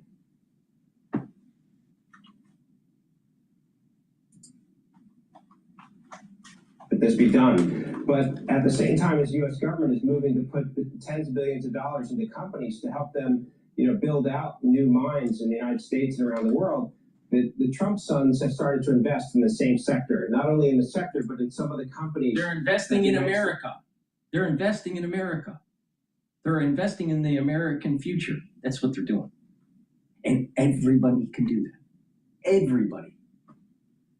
So they're butthurt that they made money by investing in America. Remember what I said?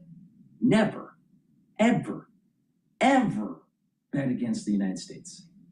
Ever.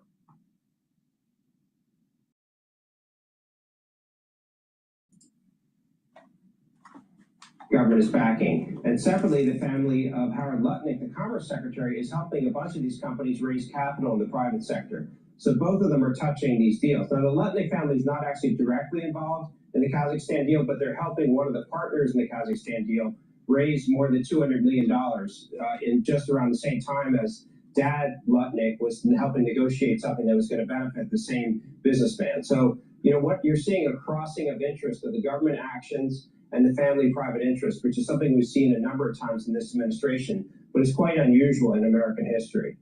And there's an Australian-born rabbi somehow at the center of this, according to your reporting. That's right. So there's an... Why are you still using bots for your meetings? How else am I going to remember what happened? Just use granola. Okay, what's granola? With granola, you get all the benefits of it.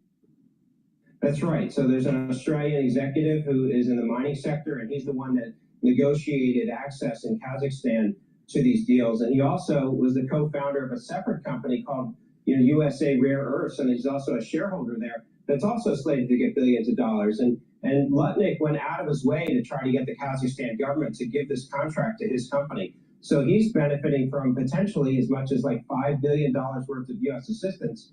And his business partners include Donald Trump Jr. and Eric Trump. So it just, again, it's very unusual to see direct financial interest from the family of the president and from the Commerce Secretary that are intermixed with some of these, enormous deals with taxpayer dollars on the line. At the end of the day, are there any limits to what they can do? Is anybody going to, is there any oversight, any regulatory agency to stop them? I'm sure that there will be Democrats in Congress that will send letters asking for information about this, which will probably not be responded to. There's not going to be any investigation by the current administration. And none of this is actually necessarily explicitly illegal, because Lutnick's two sons are adults and they have their own businesses, and the president, under law, has no conflicts of interest. He's exempt from the criminal conflict of interest law. So if they didn't do anything wrong, why are they making a big thing out of it? Oh, they're butthurt that they didn't make all the money. Please go to my store, the-studio-reykjavik.com, and get the Boomer Boost. This has 68 nutrients that you need daily to slow down the aging process, help with brain function, help with cardiovascular health, help with musculature, rev up your metabolism, soak up free radicals, bring down inflammation. It's going to boost up that immune system and help with your endocrine system. This has all the vitamins and minerals that you need on a daily basis, with a lot of other compounds to help improve your health. Take this every day. It's a powder. You can mix it with soft foods. I mix it with yogurt, but you can mix it with, I mix it with hummus. You can also mix it with yogurt or applesauce. Some people put it in filtered water. You can put it with milk. What I've been recently doing, because the weather has been so hot, I've been also using it in iced coffee and just mix it in the iced coffee. There's many ways to take this, but take it every day. And if you suffer from migraine headaches, try this. You'll notice that the severity of the migraine and the frequency of the migraines will go down. So please, go to my store, get the Bloom Boost. This brings down inflammation. This is going to also help with A1C levels, controlling your blood glucose levels. Now, take this stack. This is a very powerful stack to slow down the aging process, and you can also stack it with the Bloom Boost. Lignans, soaks up free radicals, brings down inflammation, helps with the immune system and the endocrine system. Turmeric, soaks up free radicals, brings down inflammation. Are you noticing a theme here? And ashwagandha root brings down the cortisol levels and helps to control the blood glucose levels. When you do this, you stack this. It's a very powerful stack. You're going to recover after a workout very quickly. You're going to be healing faster. You'll also notice that your immune system and your endocrine system is performing better. You're bringing down free radicals and bringing down inflammation. That's going to be good for your joints, your brain function, and your cardiovascular system. By bringing down inflammation and soaking up free radicals, you're reducing plaque formation. So you're getting better blood flow to your organ systems, including your brain. It's a very powerful stack. I highly recommend taking this stack every day. Ashwagandha root, the lignans, and the turmeric. You can take them separately, but there is a synergistic benefit for taking this. And you can stack it with the Boomer Boost. So please go to my store, the-studio-reykjavik.com.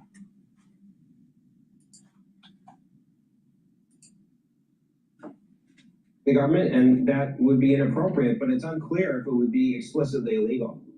And what has the White House said about your reporting? They said that the president has no conflicts of interest and that his sons are businessmen who are entitled to pursue whatever business they want to, which is, it's basically, there's a, they have rejected again and again and again. Every time, we or other news organizations have written stories that examine the overlaps, they say that there are no conflicts and that these are the president's sons are entitled to pursue whatever, profits they want. Karen, I mean, obviously we know the president's been raking in a lot of money. It's amazing to see the details. Yeah. Even those Bibles he's been hawking have brought in like $200,000 plus.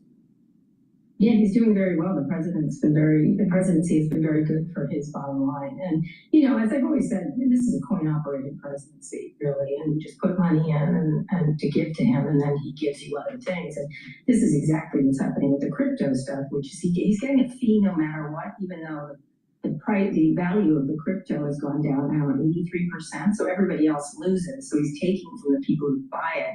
And at the same time, this deal with the UAE is just astonishing. They're getting what they need for what is essentially, they're paying him in order to get something else. And so he can do this all day long. They're doing it in Kazakhstan. The New York Times had a great piece about that. They're doing it all over the place where they are.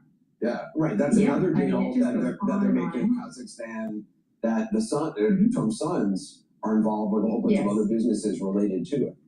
Well, everywhere. What they do is they go in advance of Trump showing up and do some kind of deal with whatever country. It doesn't matter. They go around from country to country, shaking people down. This is, it's a VIG is what's happening here. And if you know where that term comes from, that's exactly what's happening here. He's getting a VIG for everything he does as president. Yeah, it's a loan sharking term too, or mafia term too. Jeff, does all this raise any legal concerns or just certainly ethical concerns, but he can do this, right? Well, the Supreme Court has said that any official action he takes may not be the subject of criminal charges, and it can't even be investigated. And if we can just talk about crypto, the regulation of crypto is one of the hottest issues being dealt with in the executive branch now. So he is in charge of regulating something that is putting literally billions of dollars in his pocket. But regulating crypto is an official action of the executive branch. So under the decision of Trump v. United States, he can do whatever he wants. He can open a lemonade stand on the front lawn of the White House and take public payments in return for regulatory changes. But because that's an official action, he's immune from prosecution. Well, that's such a ridiculous example. Like, the next thing you're going to say is that he would be selling commemorative coins for a UFC fight on the front lawn of the White House. Yeah. But that would never happen. That would never happen. Yeah. Karen, do other countries look at what the UAE is doing with the president's crypto and look at what Qatar did with the jet and realize there is a very real way to put money in the pocket of the president of the United States? I mean, people who are looking for pardons certainly know there is an avenue to getting pardons this way as well. And there's the pardon scam. That's the other thing that's going on, that's happening, where he's getting payments or things to his political committees and things like that. And of course, the tech people knew this right away. You put in 25 million or 200 million, you get out billions in contracts. This is a paper play situation. And the question is whether you can't do anything about it, because no one ever imagined someone could be this, greedy, essentially, on the public dole. And so we're all paying for it. Just like he said, everything was in the East Wing was going to be paid for by private donations. In fact, it's the public that's paying for that. It's the public who's paying for what's going on at the Kennedy Center. And even the reflecting pool. This is all, it's coin operated is what it is. You put money in and you get stuff you need out. And everyone's onto it, from the tech people to the Kazakhs to whoever it happens to be. And that's what's happening. Now, if I could just add one point of possible accountability, the Constitution is still in effect, and the Constitution defines impeachable offenses as treason, bribery, and other high crimes and misdemeanors. This looks an awful lot like bribery. UAE puts in money, gives them a plane, gets stuff in return. Crypto business. Qatar was playing. You gotta keep track of all the grift. Sorry, UAE is the crypto.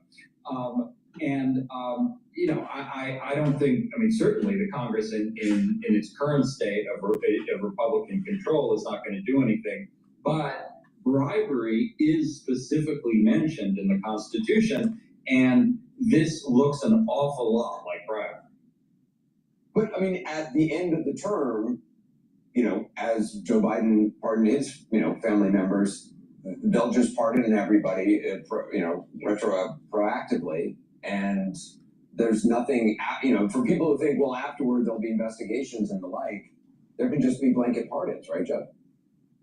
The president has already said, I think in Maggie Haberman's new book, there's a line where he says, I'm going to pardon everyone who came within 25 feet of the Oval Office, or some words to that effect, that he's pardoning everybody so that if there's a Democratic administration, they can't prosecute anyone. Whether he actually will do that, who knows, but it's just indicative of the fact that the lack of accountability that we're seeing in the current administration is likely to continue regardless of who wins the next election.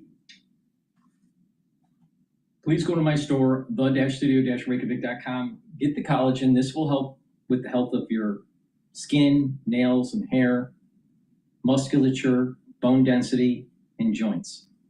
Really important to take every day. I highly recommend that you take the collagen and stack it with the vitamin C and magnesium and drink filtered water so you're improving your dermal layer. You can also improve your skin, not just with the dermal layer, but taking the C60 and the resveratrol to help with the basal layer. That's where your new skin cells are being generated. So the basal layer will be healthy through the C60 and the resveratrol. The dermal layer will improve through the vitamin C and the collagen, drinking the filtered water because they cross-link, and topically using the structural nanosilver gel. That's a great way to improve your skin and to slow down the aging process, but you get other benefits from taking the collagen. So please go to my store and get the collagen. It's great to help remodel the joints, especially if you stack it with the collagen that I have, that I'll talk about later. Barley. I have Gladiator barley and heirloom barley. Now the heirloom barley will help to detoxify your body, use it daily, bring down inflammation, soak up free radicals. That's going to help with your immune system and your endocrine system. But when you bring down stress by detoxifying, by bringing down inflammation, by soaking up the free radicals, you're helping with brain function, you're helping with the cardiovascular health, helping with your immune system and your endocrine system. Gladiator barley, you get all the benefits in heirloom barley, but one extra. This will help to build muscle. You can stack this with myotrol to help to build the muscle. This is a great way to stay healthy, stay fit. And if you're an athlete, younger or older, you'll also benefit from taking Gladiator barley and stacking it with the myotrol. You'll be able to gain the strength that you need for your sport. Now, when I was in triathlons, this wasn't available. If I was doing triathlons today, I'd be taking myotrol and the Gladiator barley together as part of my daily routine to gain strength for my sport. So I highly recommend it. If you have a child that's getting into sports like football, soccer, hockey, I highly recommend taking the myotrol and the Gladiator barley together. Please go to my store, the-studio-reykjavik.com. Use discount 5 and get $5 off any order. And by taking these supplements regularly, you're going to be able to slow down the aging process and get healthy and have more vitality, more longevity.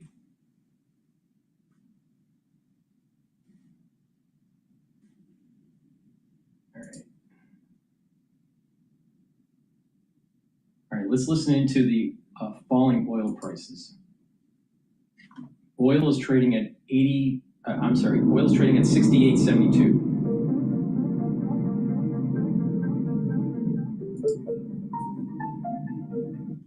We're back in front of our live studio audience to help celebrate America's 250th birthday. A record number of Americans are expected to hit the road this holiday weekend, just as California drivers are paying more at the pump. All right, the state's gas tax is up 2.2% a gallon, adding to the highest gas tax in the country. Interior Secretary Doug Burgum has some advice for you.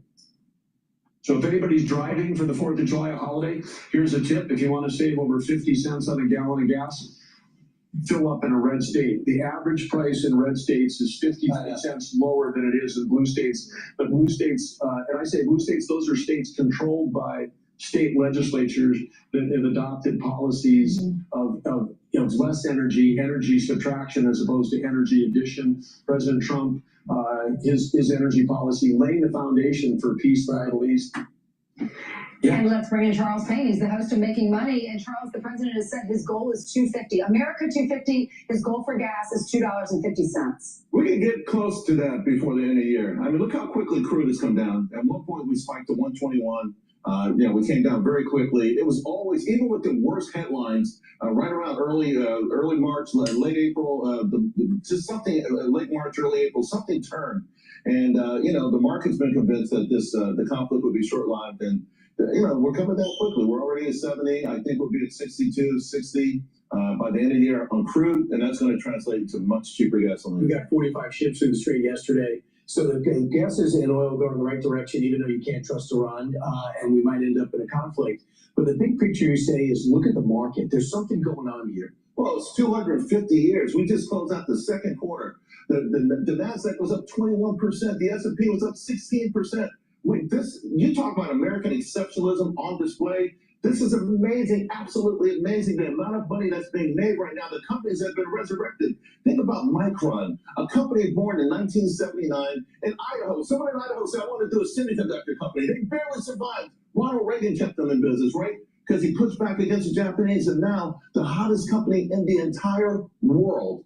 All of this because of storage, right? Because of memory. But guess what's moving now? The robots. Everyone in this audience will have a robot within the next 5 to 10 years. No. I'm telling you right now. You mean I have a Roomba? Is something better than a Roomba? You got to get rid of the Roomba because the Chinese want it, okay? Here's the bottom line. These stocks anticipate greatness, and it's starting to happen right now. These robot stocks are going through the roof already. They're going to be in everyone's home, the humanoid robots, the other robots. Quantum, I talked to you about this 2 years ago, through the roof. Yeah. Robots will be the next car. So when Henry Ford created the car, created the Model T, everyone wanted it. Same thing's going to happen with robots. But the thing is not everyone is going to be able to afford it right away. And it's going to take some time to actually have it diffuse in the market.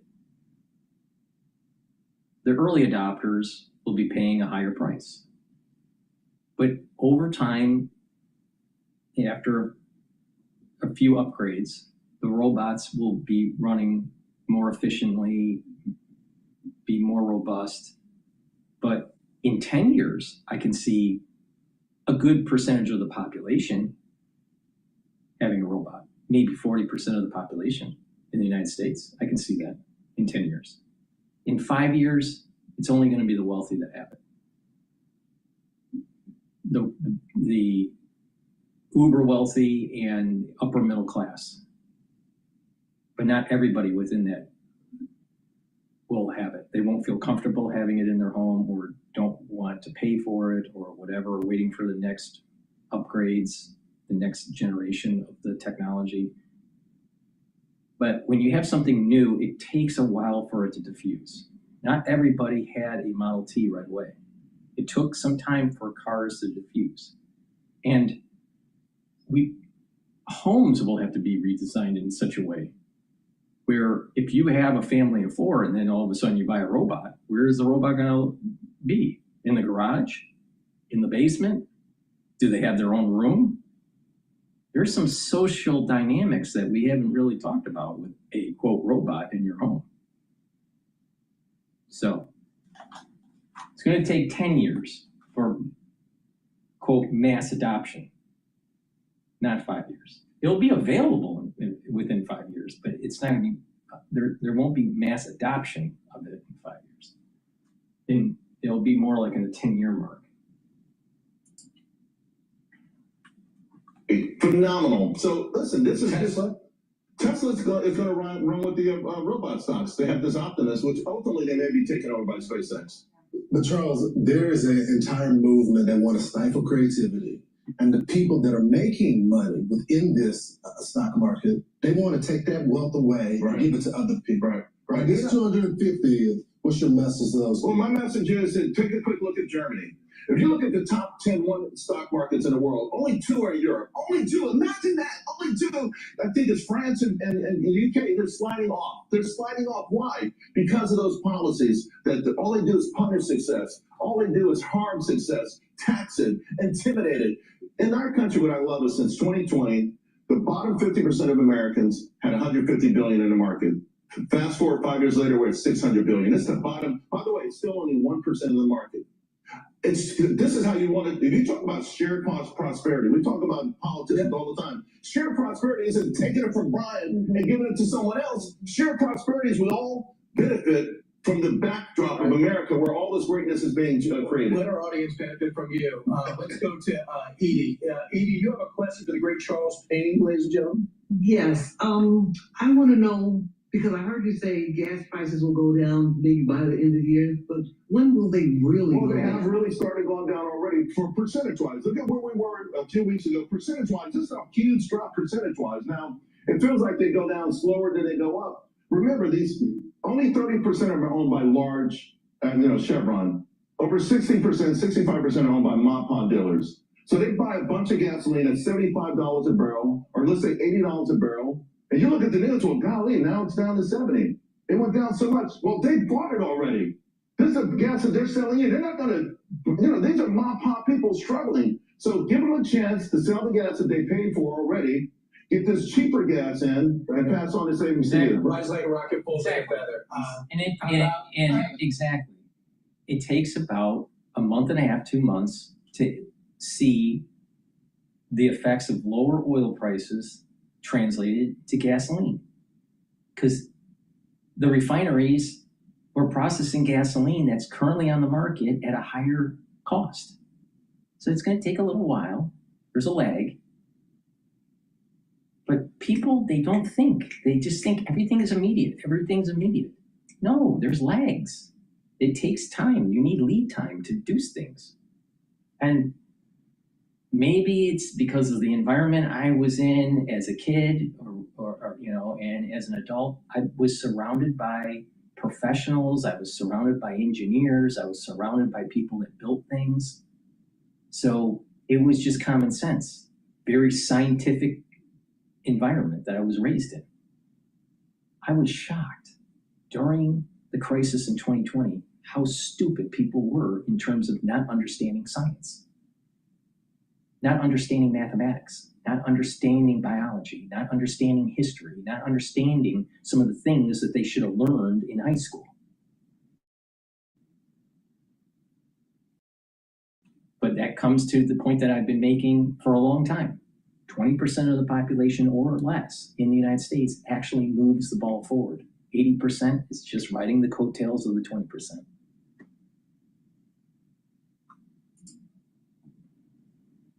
And where is Kevin? Kevin, what is your question? How you doing, Charles? Maybe you can. Long time. Watch you a lot on TV. What's your opinion? Has the tech stocks reached their climax, or are they still further? And are financials the next way to go? Financial look phenomenal, particularly these bankers, because we've already topped the largest amount of money raised in IPOs, and we still have 6 months to go. So the investment banking revenues are going to be through the roof. So if you have the JP Morgans and the Goldmans of the world, they're solid. We spend so much time in financial media, and I think it's a damn shame to worry about the top. When is it over? When is it over? When is it over? Instead of, are you participating? Are you in this? Because this window of opportunity is the most unique, powerful window of opportunity. Anyone in this audience, there'll never be a time like the next 5 years. The past 5 and the next 5, there'll never be a time like this. So I think there's a lot of runway. I'm looking at these companies, they report their earnings, and they're saying, hey, we can give guidance out to 2029, 2030. Every single day, Wall Street is ratcheting up their numbers. So I don't think we're anywhere near done right now. All right, that's great news. Yeah.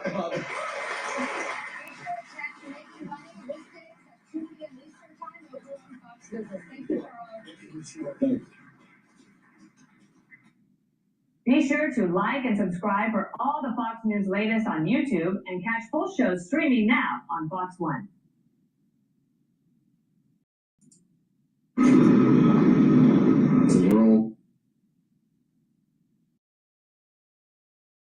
All right, let's listen into CNN. 15-term Colorado Democrat rep knocked off by 29-year-old Democratic Socialist.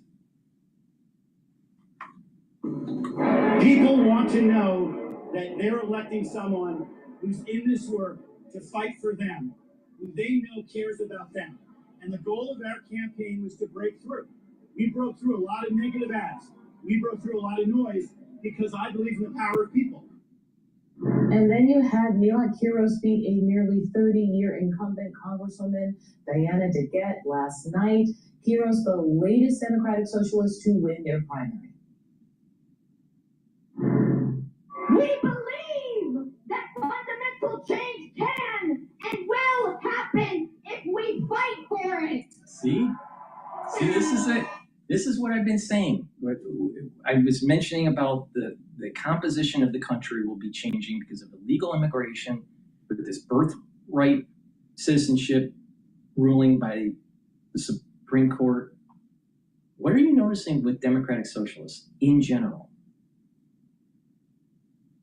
People of color. They're pushing an agenda through, and the Democratic Socialists are communists.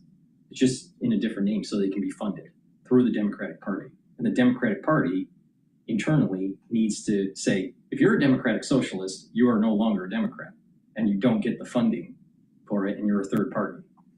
But they're a cancer or a parasite within the Democratic Party. But there is a common thing. People of color pushing an agenda. Now, what does democratic socialism mean? An erosion of a constitutional republic, because they're aligned with the philosophy of relativism. They believe in Karl Marx. They don't believe in capitalism. They don't believe in the Enlightenment. They want to create a society where you're either an oppressor or the oppressed.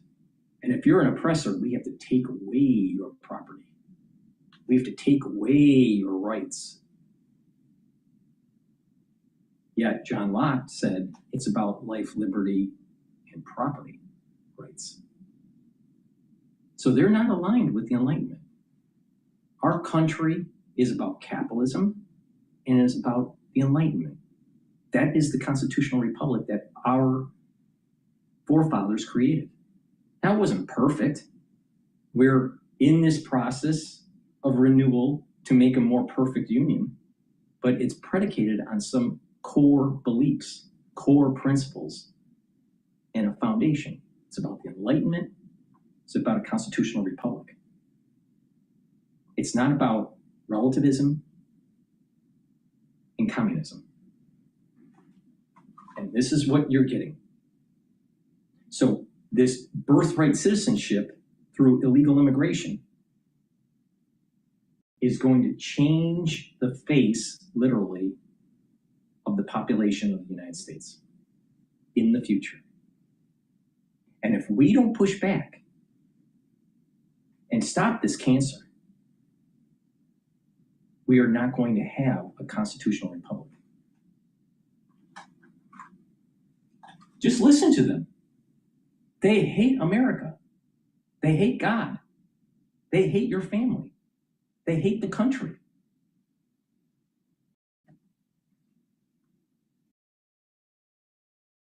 When will the conservatives push back and hold the line? Now, I'm a direct descendant of one of the 55 founding members of our country that ratified the Constitution. I'm a direct descendant of one of them. It is in my DNA, literally, to get very, very, very pissed off with people like this.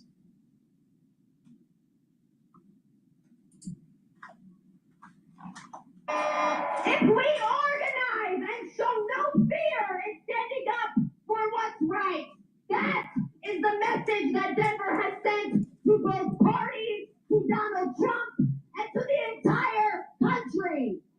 So what I want. Lesser clippers, they're not hard enough, the angle is too high, they're not polished, they're not particularly sharp. You will never find another nail cutter on the market that can shape hair like that, like not even remotely close. Because with a really sharp tool, you get to Country!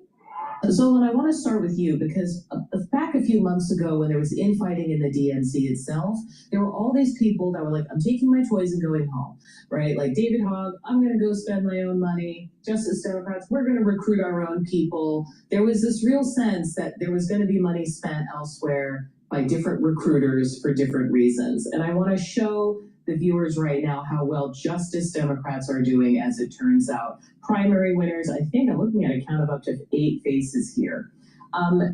What are they doing differently than the DNC? Yeah, it's interesting because that fight over spending, I do think, represented a broader fight over the direction of the Democratic Party. Right, and who should look at that.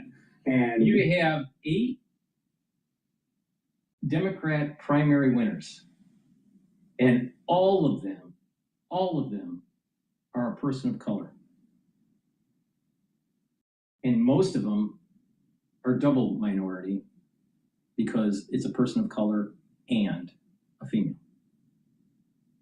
Now, this country is great because of its multitude of ethnicities. I don't want the country to be monolithic, but I do want our citizens to be aligned with capitalism, with the Enlightenment, to be aligned with God, country, and family, and to be aligned with the idea of a constitutional republic, not communism. This is a problem. This we have to fight against. Now, the Republican Party needs to get their act together and pass legislation that helps middle-class America. Unfortunately, the Senate and the House have a tendency to not get their act together. Now, the Democratic Party, middle of the road, they need to push back and stop being overrun by the left-wing nuts.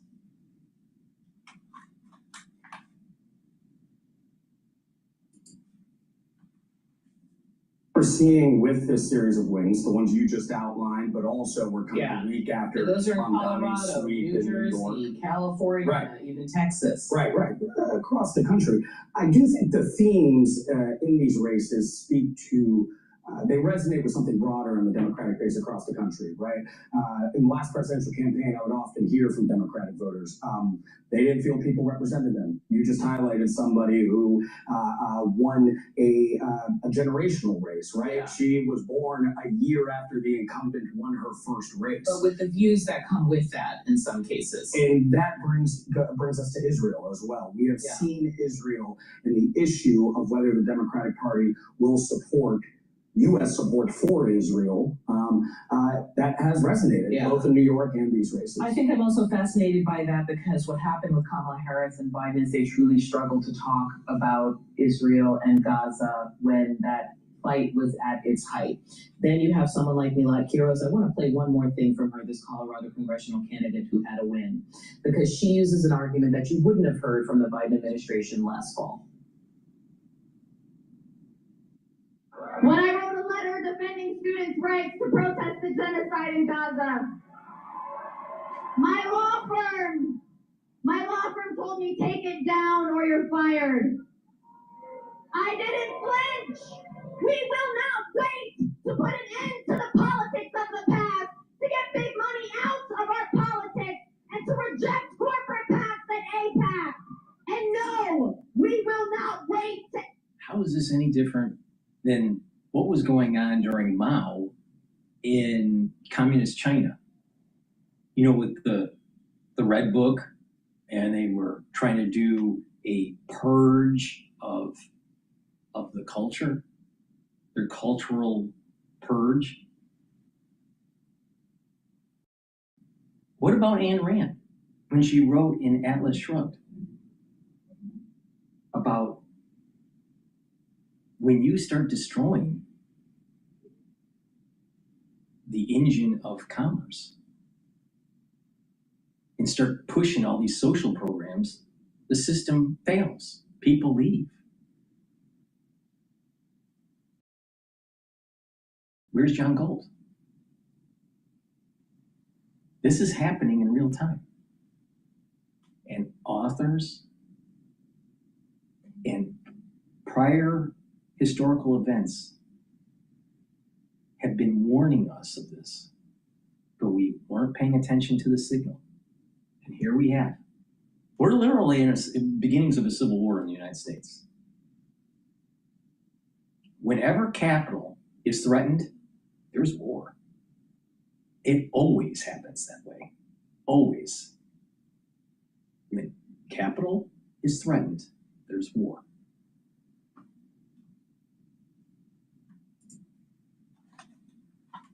Genocide in Palestine! So every key word, that's a problem for Democrats and a problem especially for people who are concerned about the rhetoric around Israel, punctuated by an actual air horn. I want to play one more thing, a voter. And then, Antoine, I want you to talk out of this. I like to see that. If you've been thinking about getting Pocket, this is your last chance to save 45%. At the tap of a button, it records and creates organized notes based.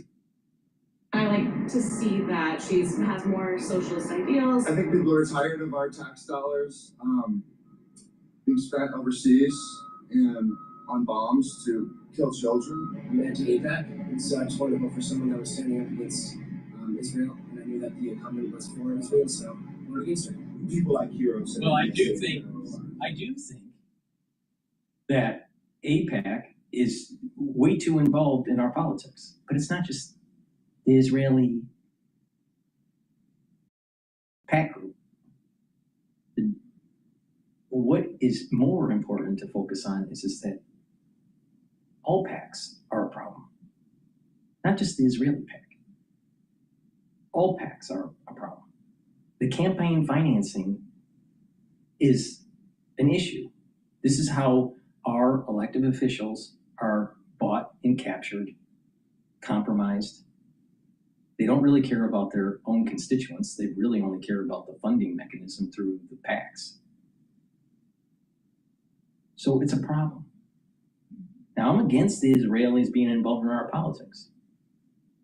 But it's not just them. It's everybody. It's the defense contractors. The reality of the situation is that our health, because of the food that we eat in the United States, is partly due to the agricultural lobbying group. They want subsidies. They want to have certain ingredients in food to help that particular crop. More sugar content, more corn content, more corn syrup content. That's coming from the corn lobbying group or the sugarcane lobbying group. So it's not just the Israelis. It's the way K Street works in Washington, D.C. But you listen to the people that they're interviewing, you know, they have a kernel of truth and concern, but not very cognizant of the nuance of what's really going on. That one guy that had the sunglasses. Yeah, our tax dollars going to bomb children. I don't want that. The way he did his rock back and forth. Yeah. No.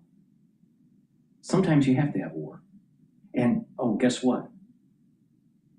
Israel doesn't deserve the land, but nor does the Palestinians. Whoever wins deserves the land. If you can protect your boundaries, you're the rightful owner. As the phrase goes, possession is 9/10 the law. If you win on the battlefield, guess what? That's your land. It's that simple. It's not about, well, we deserve it. Nature doesn't care what you deserve. It's just what is. That's how nature works. Yeah, but I don't want my tax dollars killing babies. What about letting terrorism metastasize around the world? Think that's okay too?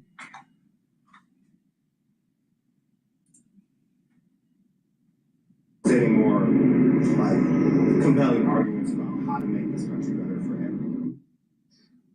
Couple of things. We're having a generational conversation and an ideological conversation in these primaries. That's true. I think the common denominator is that people are frustrated, people are pissed off, and we collective Democrats are against Donald Trump and the Republican majority.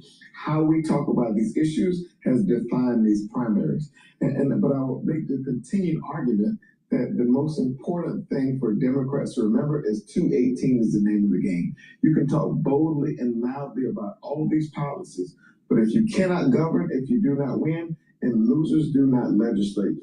And when we talk about the way that some of our more progressive candidates who are winning in deep blue districts, the issues they are talking about are going to require them to have to compromise on what they believe if they want to respond to what they can. Required you and the rest of the establishment, because that's where the money is going to have to come from. Well, I don't consider myself establishment. I consider myself just a Democrat. I think we put these labels on folks, and I think that has been part of the somewhat division you see within the primary.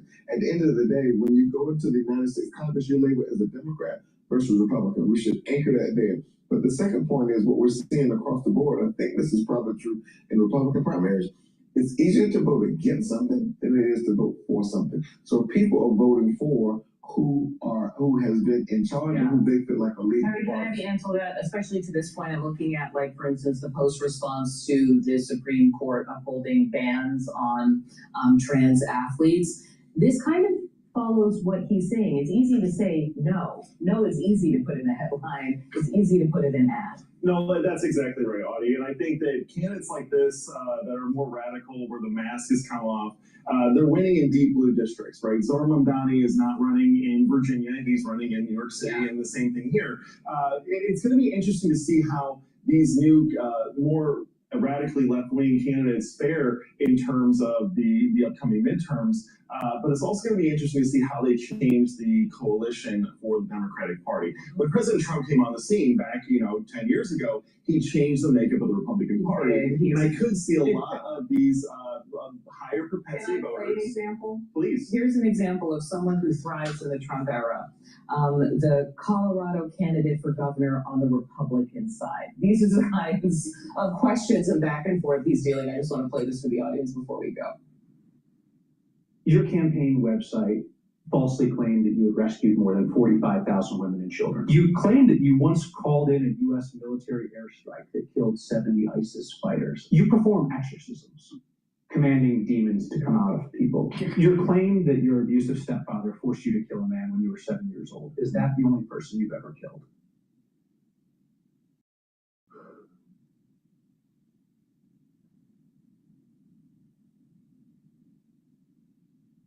Well, I would say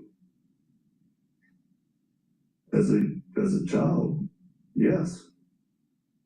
It feels like the takeaway.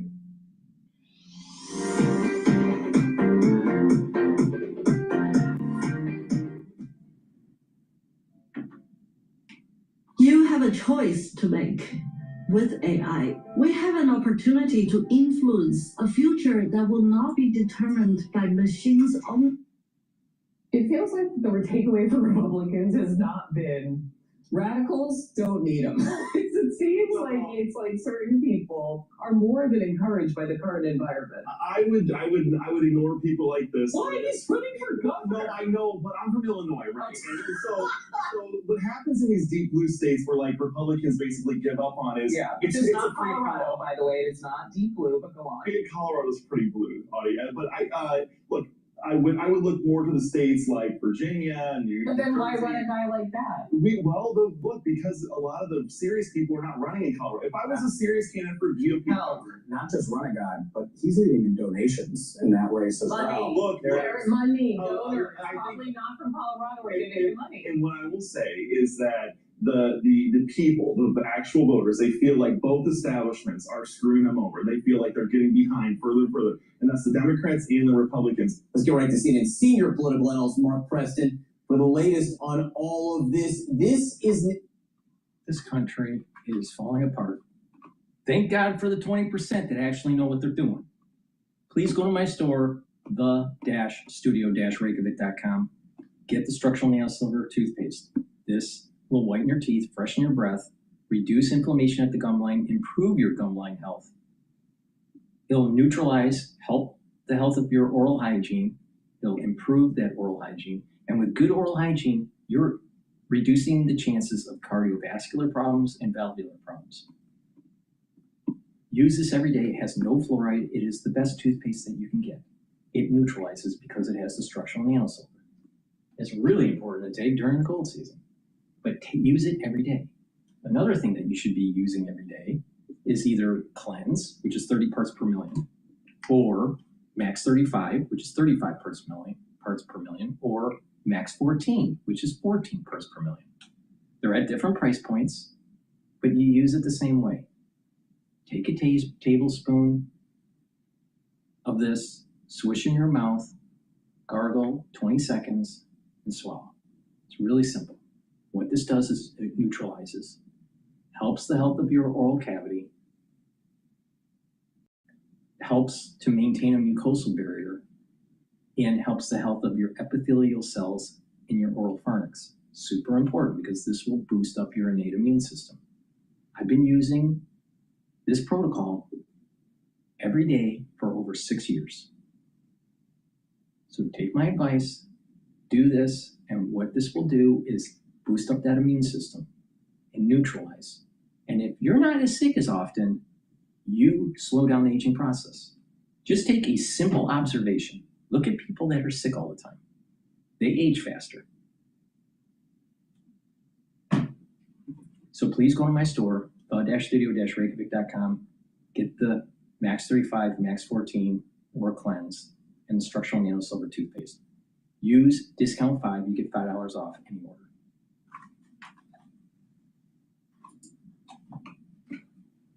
Oh, something of a national trend we're seeing, Mark.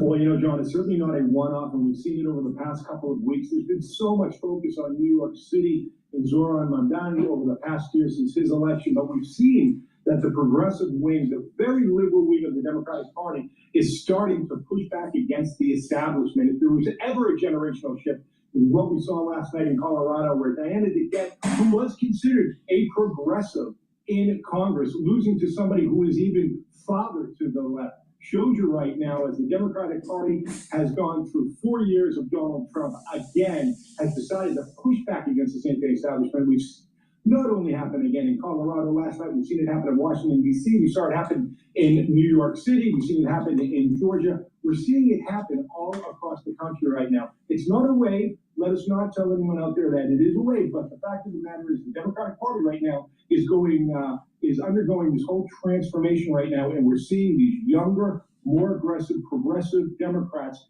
take on the establishment, John. Yeah, look, you see an incumbent fall in a primary every now and then, but to see 3 lose in a week, that is remarkable. And you hear from almost any established Democrat, and they'll tell you this is where the energy in the party is right now. No, it totally is. And you know, this pushback by the progressive wing of the party didn't just happen overnight. This goes way back to the Clintons. This goes back to the 90s, where Bill Clinton and Hillary Clinton pushed the Democratic Party more to the center. We saw Barack Obama come in. For 8 years, the Democratic Party was unified. They had something to rally around. We saw Bernie Sanders take on Hillary Clinton back in 2016. That was not well accepted by the Democratic establishment. We saw Bernie Sanders run again in 2020. Look, what has happened is that the progressive wing over the past 4 to 6 years has tried to work with the establishment. They've tried to work within the bounds of the Democratic Party, and it hasn't worked, and that's why we're seeing this pushback right now. Big problem. Please go to my store, the-studio-reykjavik.com. Get the resveratrol. This will help to get that youthful gene expression, get rid of cells that are in senescence, soak up free radicals, help the health of your mitochondria. It'll increase your energy levels like ATP, and resveratrol helps the basal layer of your skin. This will slow down the aging process, and this stacks really well with C60. Omega-3 brings down inflammation, helps to control your lipid profile. And when you do that, you're reducing plaque formation, so your cardiovascular system will improve. And omega-3 helps to reduce over stickiness of your red blood cells. So you're reducing plaque formation. Zeolite. It's a great way to detoxify your body. You can take this every day, 3 small drops underneath your tongue, drink filtered water. This will bind to heavy metals, toxins, and chemicals, and allow you to urinate them out within 6 to 8 hours. This zeolite you can take every day. Some out there you can't, but this type you can. It's very high quality. Everything I sell is very high quality. So please take my advice, detoxify your body regularly. Drink filtered water, stay away from processed foods, and clean your environment in your home. Pay attention to the cleaning solutions you have. And if you need them, make sure they're in a double layered container. So please go to my store, get the zeolite. And for ones that have arthritic pain or muscle pain or even tension headaches, get the Super Strong Relief. This is a topical. You rub it on your arthritic area or where you pulled a muscle or a sprain, or even on your shoulders and your forehead if you have a tension headache. It's fast acting. It works within about 90 seconds. So please go to my store, get the Super Strong Relief to reduce the pain that you have.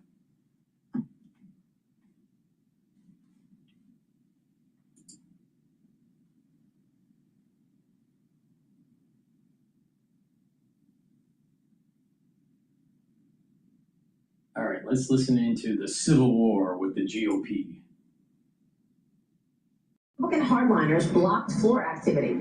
Florida Congresswoman Anna Paulina Luna has long pressed leadership to attach the Save America Act to other bills so the measure would pass in the Senate. The Congresswoman joined me last Sunday and told me what she was about to do. Watch. Look, I know that you already passed the Save America Act out of the House, but it seems the Senate is just unwilling to take this on. What is the problem with the Senate, and why are they so unwilling or unable to extend and execute President Trump's agenda? Look, you heard J.D. Vance say it best. It is a defeatist perspective to say, well, the votes aren't there, so we're not going to try. But it's equally the fault of the House. And I actually just messaged the Speaker and I said, look, we can't allow them to put a Senate bill on the floor that they're going to use in their re-elections without attaching the Save America Act to it. And I know that the President has been very vocal about this. And I do hope that if it does pass, we're going to try to stop it. We're going to try to attach the Save America to it. But he should actually veto it. Because the fact is that they're not doing their job. They are literally slapping the American people in the face. And this is an 80-20 issue. You want to talk about election integrity, you want to talk about national security. This is the one thing that we could do and deliver for the American people that is bipartisan and would help guarantee secure elections in the future. Here comes the early cue. Joining now is New York. I'll keep this quick. We need a huge number of donations today to flip this U.S. Senate seat in Texas. If everyone watching this right now made a contribution, we've... Joining now is New York Congresswoman Nicole Maliotakis. Congresswoman, good to see you. Thank you so much for being here. So can you tell us what happened with yesterday's failed rule vote and the early departure? Well, first of all, let me say fantastic show this morning, and those of us in Staten Island and Southern Brooklyn are very proud that you're a product of our congressional district. And yesterday what happened was very unfortunate. We saw a group of individuals who shut down the floor, and it's very unfortunate that this handful of individuals are blocking important pieces of legislation from getting out of the House. Remember, we are trying to deal right now with defense authorization. We're trying to pass a package of 60 bills that will support our veterans. We need to reauthorize FISA. We have a number of appropriation bills that need to pass so we can send them to the Senate because we need to fund the government by September 30th. There's so much work for us to do, and these individuals keep shutting down the floor over the Save America Act, which we all support. We voted for multiple times. But the definition of insanity, Maria, is doing the same thing over and over again, expecting a different outcome. If we're not going to pass the Save America Act in the Senate, let's send them a clean voter ID bill, and let's see what they do then, because they're complaining about different aspects of the Save America Act. I would say let's send them that clean voter ID bill. But I also want to assure people that work is continuing here in Washington. Our committee, House Ways and Means, we will be taking up 7 bills today, including one of mine that is a taxpayer protection act that would it actually protects the taxpayers from fraudulent ghost preparers. And so the work does continue, but we can't get these bills out of the House if they keep shutting down the floor each and every week. Yeah, no, I totally get that. But what realistically can get done? You only have, what, a couple of weeks, right? I mean, when you get back from the July 4th recess, how many, legislative days do you have left? And going into the midterms, how important is it for you to get more done so that you don't lose the majority? Yeah, look, when we come back, we're going to have 2 weeks, and we've been set back significantly. I think President Trump needs to go to his Truth Social and call out these members who vote against the rule each week, ensuring that we cannot take up these important bills that I just mentioned. This is unacceptable, and who needs Democrats as opponents when you have your own within your party shutting down the Trump agenda and the Republican agenda from moving forward? And that goes the same for the handful of senators on the Senate side that refuse to take up the Save America Act and ensure that we do have voter ID. I just think, look, we've done so many good things. Let's focus on that. We're going to need to focus on that, whether, it's the tax cuts that were really incredible, and we're seeing the benefits of that right now for working Americans and senior citizens and middle-class families and businesses. And we've also secured the border and deported criminals. We need to focus on those wins going into November. We can add a lot more if we can vote on these important pieces of legislation I mentioned. Well, Congressman, I'm with Dick Grasso this morning. Of course, he has had an incredible career having been the former chairman and CEO of the New York Stock Exchange, also a Queens boy. Dick, you want to jump in and ask Congresswoman anything? Congressman, good morning, and congratulations on staying the course of what's so important. Two questions for you. Your party is going to Texas for a pre-election convention. I would hope, and I know you're a great advocate of this, that you come out of that convention with a clear message to the American electorate that it's about affordability. That's what basically elected this mayor in New York City. And if you turn back the pages of history, it's what elected a young governor from Arkansas when he said it's the economy, stupid. It's now about affordability and the American dream. And I would hope, take away the labels and get to the substance and come back with a platform that says to mom and pop, we're going to put food on the table, we're going to put your rent, in a safe place, we're going to give you gas for your tank at a reasonable price. But most importantly, Congresswoman, what are we going to do here in New York? I'm a native New Yorker, been a Floridian for the last 7 years. It breaks my heart to see what's happening. Who is our next mayor, if not you? Well, maybe Maria wants to run. I think that would be a good one.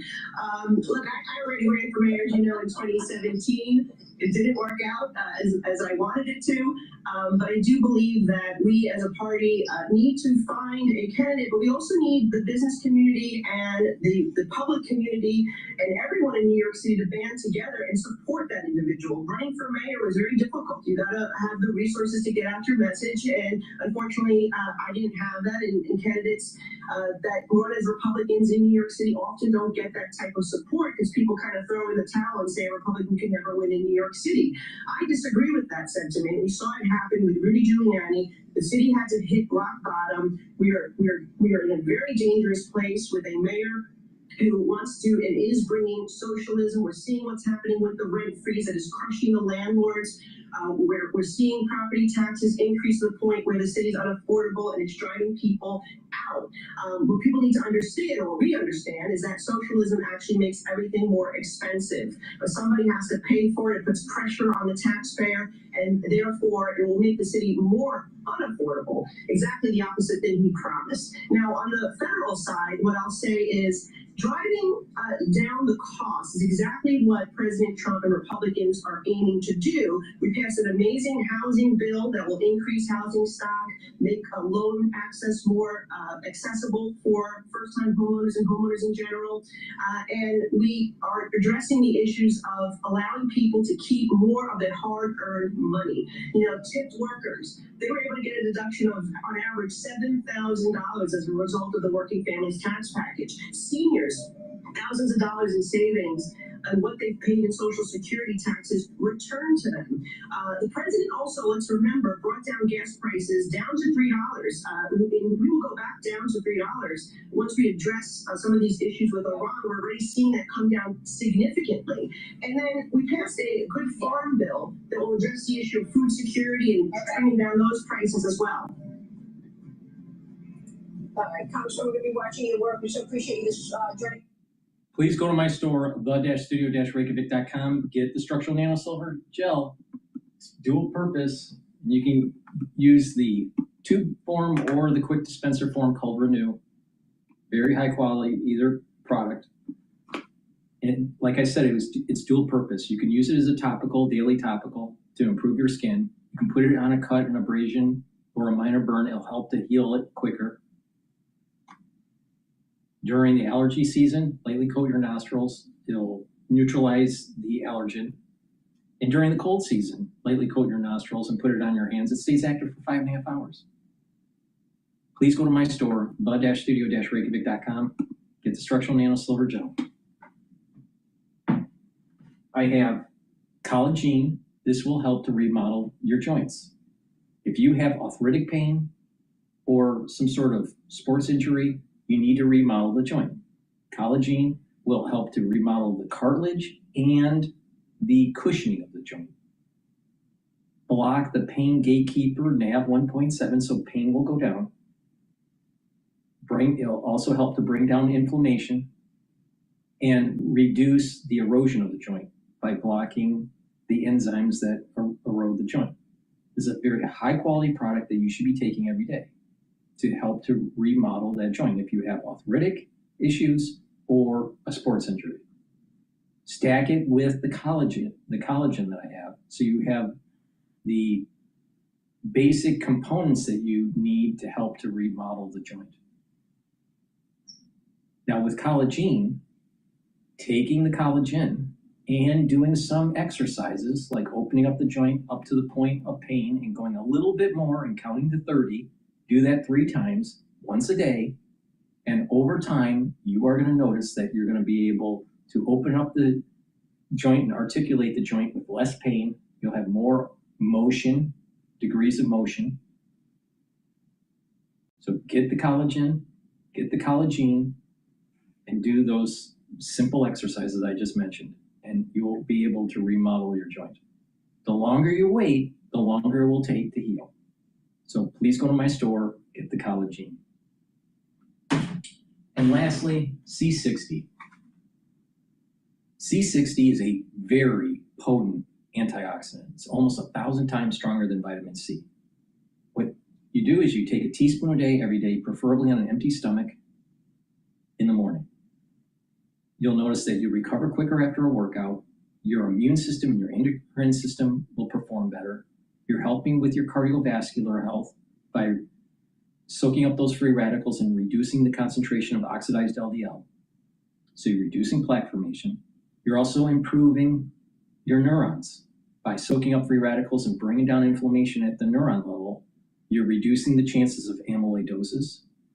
You will have healthier mitochondria in your cells, including your neurons. So your neurons will be able to create the neurotransmitters that it needs to have that positive neuroplasticity. Over time, you're going to be able to think faster, have better memory. And C60 you can get in a 2 ounce, a 4 ounce, and an 8 ounce configuration. It is cheaper per ounce to get the higher ounce configuration to save some money. You can get C60 in MCT coconut oil, extra virgin olive oil, and avocado oil. Take a teaspoon a day every day. I've been doing this for over 10 years, every day. C60 will also help with the basal layer of your skin. Improve the health of that basal layer so new skin cells will be healthier. This stacks really well with resveratrol for the basal layer of your skin.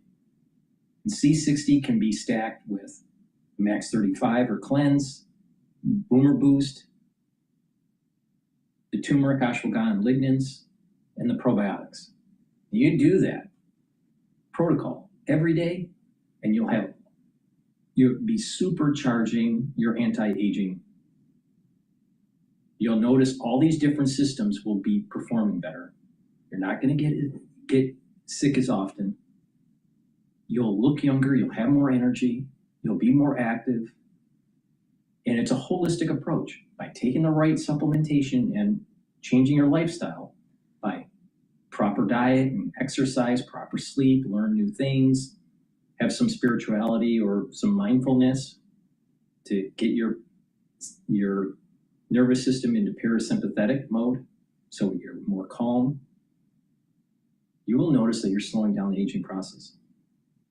So please go to my store and get the C60. Take it every day. Like I said, I've been doing this protocol for over 10 years. Thank you for listening. That's the end of my broadcast. I just want to reiterate where the markets are before we close the show here.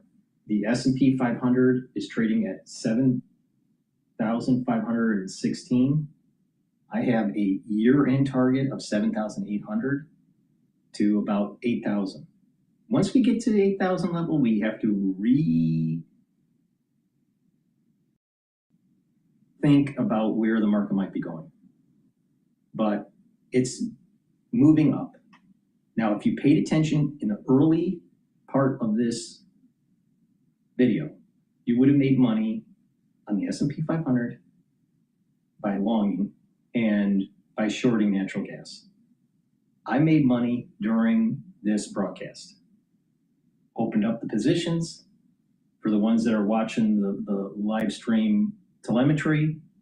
All you got to do is look at the charts and you can see what happened, and closed out my positions and made my money. So if you pay attention to this show, I'm telling you how to make money, how to benefit from the news, not to be a slave to the system, and how to improve your health. Nobody out there can do this other than I can. Nobody. Please help support the work that I do by going to my website and getting the great products that I offer. Thank you for listening and have a nice day.